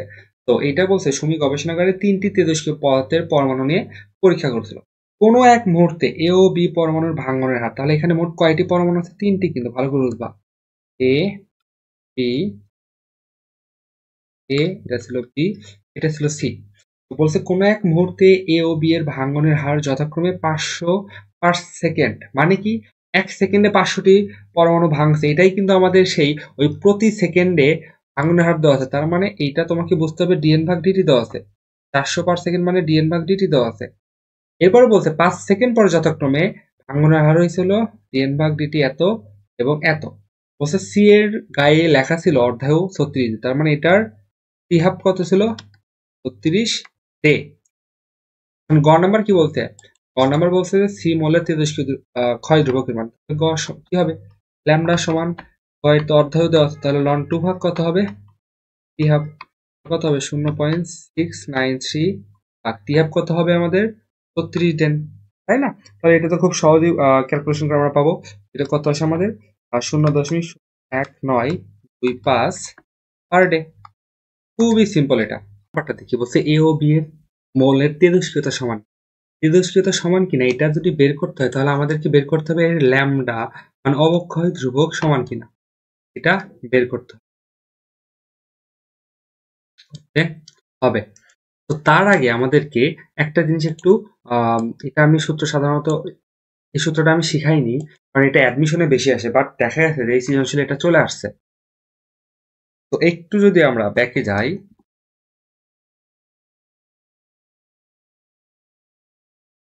আমাদের এখানে একটা সূত্র ছিল, এই যে সূত্রটা n = n naught e to the power minus lambda t, w = w naught e to the power minus lambda t, n = n naught হলো মোল সংখ্যা। এইখানে একটা এক্সেপশনাল সূত্র আমাদের শেখা উচিত ছিল। এটা কি দেখো ভাই, আমি যদি লিখি n = n naught e to the power minus lambda t, আমি ধরো উভয় পাশে জোর করে মাইনাস ল্যামডা গুণ করলাম, তাহলে minus lambda n = minus lambda n naught or minus lambda t। দেখো তো আমরা কি এটা পড়তাম না dn/dt সমান মাইনাস ল্যামডা n, তাহলে এই মাইনাস ল্যামডা n এর বদলে আমি কি লিখতে পারি dn/dt, রাইট? ইকুয়াল টু এখানে আমি মাইনাস ল্যামডা n নট এর বদলে কি লিখতে পারি dn/dt or minus lambda t। তারপরে আমি এই dn/dt এর একটা নতুন নাম দিলাম, সেটা হলো a, ইকুয়াল টু এই dn0/dt এর নাম দিলাম হলো a not or minus lambda t। তাহলে ভাই এটার এই সূত্রের মানে কি, সেম জিনিসই, শুধুমাত্র এ দ্বারা বোঝায় তেজস্ক্রিয়তার হার, বা এটা অনেক সময় দেখবে যে তোমার বিক্রিয়ার হারও লেখা থাকে, সরি মানে সক্রিয়তার হারও লেখা থাকে এই জিনিসটা কখনো, বা দেখবা যে ভাঙনের হার বা উজ্জ্বলতা, এই জিনিসটা বোঝায়। এ হলো অবশিষ্ট বা হলো একটা টাইমে বোঝাবে, আর এ নট হলো আদি, ঠিক আছে? তো এই হলো বিষয় এখানে। আমাদেরকে এক্স্যাক্টলি এখন এই সূত্রটাই এখানে করতে হবে, ঠিক আছে? এই সূত্রটাই এই জায়গায় আমাদের আসবে সিলেট বোর্ড 23-এর। কিভাবে ভাইয়া? দেখো, আমি যদি এটাকে একটু চিত্র আঁকাই, এটা ধরলাম আমার এ পরমাণু, রাইট? এটা ছিল আমার এ এর ভাঙনের হার যথাক্রমে 500/সেকেন্ড। তো এই যে 500/সেকেন্ড, এটা কি জানি আমরা? জানি না কোন মুহূর্তে, এটা কিন্তু আমরা জানি না। তো এটা ছিল আমাদের এ কিন্তু মৌল, এ মৌলের আদি সক্রিয়তার হার আমি ধরে নিলাম হলো এ নট, এ মৌলের আদি সক্রিয়তার হার আমি ধরে নিলাম এ নট। এখান থেকে টি সময় পরে এর সক্রিয়তা মানে হলো এর ভাঙনের হার, সক্রিয়তার হার বা ভাঙনের হার হয়ে গেছে 500/সেকেন্ড। তাহলে এখন কত হয়েছে 500/সেকেন্ড। তাহলে এটা কত সময় পরে হয়েছে টি সময় পর, এবং বলছে আমি শুধু এ পরমাণু করছি, এ পরমাণু 500/সেকেন্ড, এবং বলছে 5 সেকেন্ড পরে, মানে এই টি এরও আরো 5 সেকেন্ড পরে, তার মানে এই টোটাল টুকু কত হচ্ছে আমাদের t+5, রাইট? t+5 বলছে 5 সেকেন্ড পর, এই টি এর 5 সেকেন্ড পর, তাহলে টোটাল কত হচ্ছে t+5 সেকেন্ড। এই 5 সেকেন্ড পরে আমাদের ভাঙনের হার কত হয়ে গেছে দেখো তো 400/সেকেন্ড, 400/সেকেন্ড, এটাই তো বোঝাইছে। তো এইটাই তোমাকে শুধুমাত্র সরাসরি তুমি এইভাবে লিখতেই পারো যে, দেখো ভাই কেন এটা আমার লাগলো, তুমি যদি প্রথমে এইখান থেকে সূত্রটা লেখো, আমি তো তোমাদের বলছি দুইটা বক্স থেকে সূত্র লিখতে হবে, রাইট? তো এখান থেকে যদি সূত্র লেখো এ মৌল, তাহলে কি আসবে এ নট সমান, এখানে লেখো এ মৌল, আচ্ছা এ নট সমান আদি, সরি বাম পাশে আমাদের কি বসবে অবশিষ্ট এই টাইম পরে, তাহলে বাম পাশে আমাদের কি বসবে এখানে এ বসবে। এর মানটা কত, এর মানটা কিন্তু এই যে 500/সেকেন্ড, তার মানে 500 আমি এখানে ডাইরেক্ট বসে দিলাম, ইজ ইকুয়াল টু আদি ছিল কত A nought e to the power minus lambda, এইটুকু হইতে টাইম কত লাগছে টি, এবং এইটার অবক্ষয় ধ্রুবক আমরা ল্যামডা ধরে নিলাম কারণ আমাকে এটা দেওয়া নেই। তাহলে দেখো একটা ইকুয়েশনে আননোন কিন্তু অনেকগুলো হয়ে গেছে, রাইট? আননোন কিন্তু অনেকগুলো হয়ে গেছে, তো সেটা তো করতে দেওয়া যাবে না। তো এখন আমার কি করতে হবে, এটা একটা ইকুয়েশন লিখতে হবে, এবং এই এ মৌলেরই আরেকটা তোমাকে বক্স দেওয়া আছে, এই যে 400/সেকেন্ড, এবং এটা আমরা হিসাব করব কার সাপেক্ষে, এই যে আদিটার সাপেক্ষে। কেন ভাই আদিটার সাপেক্ষে করব? কারণ আমার আদিটা ছিল এ নট, আর আমি আরেকটা ইকুয়েশনে এসে এ নট আনবো, যেন এ নট আর এ নট কাটা যায়, ভাগ করলে যেন কাটা যায়। আমার টার্গেট থাকবে এইটা। যেহেতু আমার এখানে ইকুয়েশনে আননোন বেশি, আমার চেষ্টা করতে হবে কি আননোন কমাইতে হবে। তো এখন আমি যদি এই দুইটার মধ্যে এ নট আর 400/সেকেন্ডের মধ্যে আনি, তাহলে আমার অবশিষ্ট হলো 400/সেকেন্ড ইকুয়াল টু আদি হলো কি এ নট e⁻ ল্যামডা। এবার সময় কত হবে, t+5। তাহলে আমার 2 নাম্বার ইকুয়েশন, রাইট? তো আমি যদি এখন এই দুইটা ইকুয়েশন যদি ভাগ করে দিই, তাহলে দেখো আমার এ নট আর এ নট কিন্তু কাটা যায়। তাহলে আমি যদি 1 নাম্বার সমীকরণ ভাগ 2 নাম্বার সমীকরণ, আমার বাম পাশে কি হবে, 500/400, রাইট? সমান এই পাশে এ নট আর এ নট কাটা গেল, আসলো কি e⁻ ভাগ e⁻ এই তো চলে আসলো। এখন আমরা যদি ক্যালকুলেশন করি কি আসবে ভাইয়া, দেখো e⁻ আমি যদি বাম পাশে ডান পাশেরটা যদি বাম পাশে নিয়ে আসি, এই যে টা উপরে আসলে কি আসবে, +λ_t, আর -λ5টা উপরে আসলে কি আসবে, +λ5। ঠিক আছে, একবার লিখে দিলাম। সমান এই পাশে আমরা যদি কাটাকাটি করি কত হবে, 5/4। তাহলে ল্যামডাটি আর ল্যামডাটি কাটা গেল। তাহলে আমাদের এখানে কি আসলো, এখানে লিখি e⁻λ5 সমান আসলো 5/4। আচ্ছা, যদি ডান পাশে দেয় তাহলে সেটা কি হয়ে যায়, লন হয়ে যায়। তাহলে এখানে 5λ সমান কি আসতেছে, লন 5/4। তাহলে এখন আমরা যদি ল্যামডা সমান লিখি কি আসবে, লন 5/4 ভাগ কত আসবে, 5 এই পাশে পার হয়ে গেল। তাহলে এখানে দেখো তো আমাদের অ্যান্সার আসে হলো 0.0446 এটা আমার কি, অবক্ষয় ধ্রুবক। ঠিক আছে, আমরা এ এর অবক্ষয় ধ্রুবক পেয়ে গেলাম, এটা এ মৌলের অবক্ষয়। ঠিক আছে, আমি লাস্ট লিখেছিলাম এ মৌল। তো এখন আমাদের কোন মৌল দিতে হবে, বি এর ক্ষেত্রে বি মৌল। বি মৌলের ক্ষেত্রে আমরা আদিটা ধরে নিলাম, যেহেতু এটা নাম বি মৌল, তাই আমি এবার আদিটার নাম দিলাম বি নট। তো এটাতে কোনো সমস্যা নাই, তো জায়গায় তুমি যে কোনো কিছু লিখতে পারো। তো এই বি নটটা দেখো তো প্রথমে কত ছিল ভাঙনের হার, 400/সেকেন্ড। এটা যে কোনো সময়, আমি সেই সময়টা ধরে নিলাম যে টি সময় পর, এখানে যখন ছিল তখন তার ভাঙনের হার ছিল 400/সেকেন্ড। বলছে আরো 5 সেকেন্ড পর এটা হয়ে গেছে কত, 300। তার মানে এইটুকু যদি টি হয়, এটা এখান থেকে আরো 5 সেকেন্ড পর হয়ে গেছে কত, 300/সেকেন্ড, রাইট? আচ্ছা, তাহলে এখন আমি যদি সূত্র করি, আমার প্রথমে এখান থেকে একটা ইকুয়েশন আসবে, আবার এর সাথে এইটা মিলে, এই বক্স মিলে একটা ইকুয়েশন আসবে। দেখো প্রথমটার ক্ষেত্রে কি আসবে, 500 সমান টি নট e⁻ তারপরটা কত আসবে, 300 সমান টি নট e⁻ ওই তো আগের মতোই ব্যাখ্যা, t+5 কেন হইলো এখানে, রাইট? তো আগেরটা যেহেতু ল্যামডা আমার এখানে, আচ্ছা তোমরা এখানে ল্যামডা লিখতে পারো, আমরা এই মৌলেরটা ধরলাম ল্যামডা, আর বি মৌলেরটা ল্যামডা ড্যাশ ধরে, তাহলে সবচেয়ে সহজ হয় না, দুইটা আলাদা পরিচয় দিতে পারে এই জিনিসটাই। তুমি আগেরটা ল্যামডা এও লিখতে পারতা, তাহলে সব জায়গায় ল্যামডা এ লিখতে হবে, পরেরটা ল্যামডা বিও লিখতে পারতা, যেভাবে লিখতে পারো সেভাবে হবে। তাহলে এই দুইটা ইকুয়েশন আমরা যদি এখন যদি ধরো ভাগ করে দেই, যে 1/2 কি আসবে, তো এই বি নট আর বি নট কাটা যাবে, বাম পাশে একবার লিখে দিলাম ল্যামডা ড্যাশ টি ভাগ e⁻ ড্যাশ t+5, রাইট? সমান এ পাশে কত আসবে, 400/300 মানে কত, 4/3।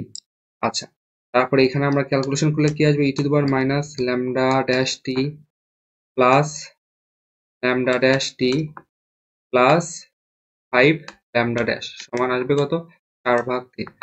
এটা কাটা যায়, তাহলে আসে e⁻5 ল্যামডা ড্যাশ সমান 4/3 আসে। ঠিক আছে, e⁻5 ল্যামডা সমান 4/3। ই যদি ওই পাশে দেয় তাহলে কি আসবে, লন আসবে, লন 4/3। তাহলে এখান থেকে আমাদের ল্যামডা ড্যাশ আসে কত, ল্যামডাটা যদি একদম ক্যালকুলেশন করে দেই, ল্যামডাটার সমান আসে হলো 0.0575 পার সেকেন্ড, কারণ এগুলো সব পার সেকেন্ড।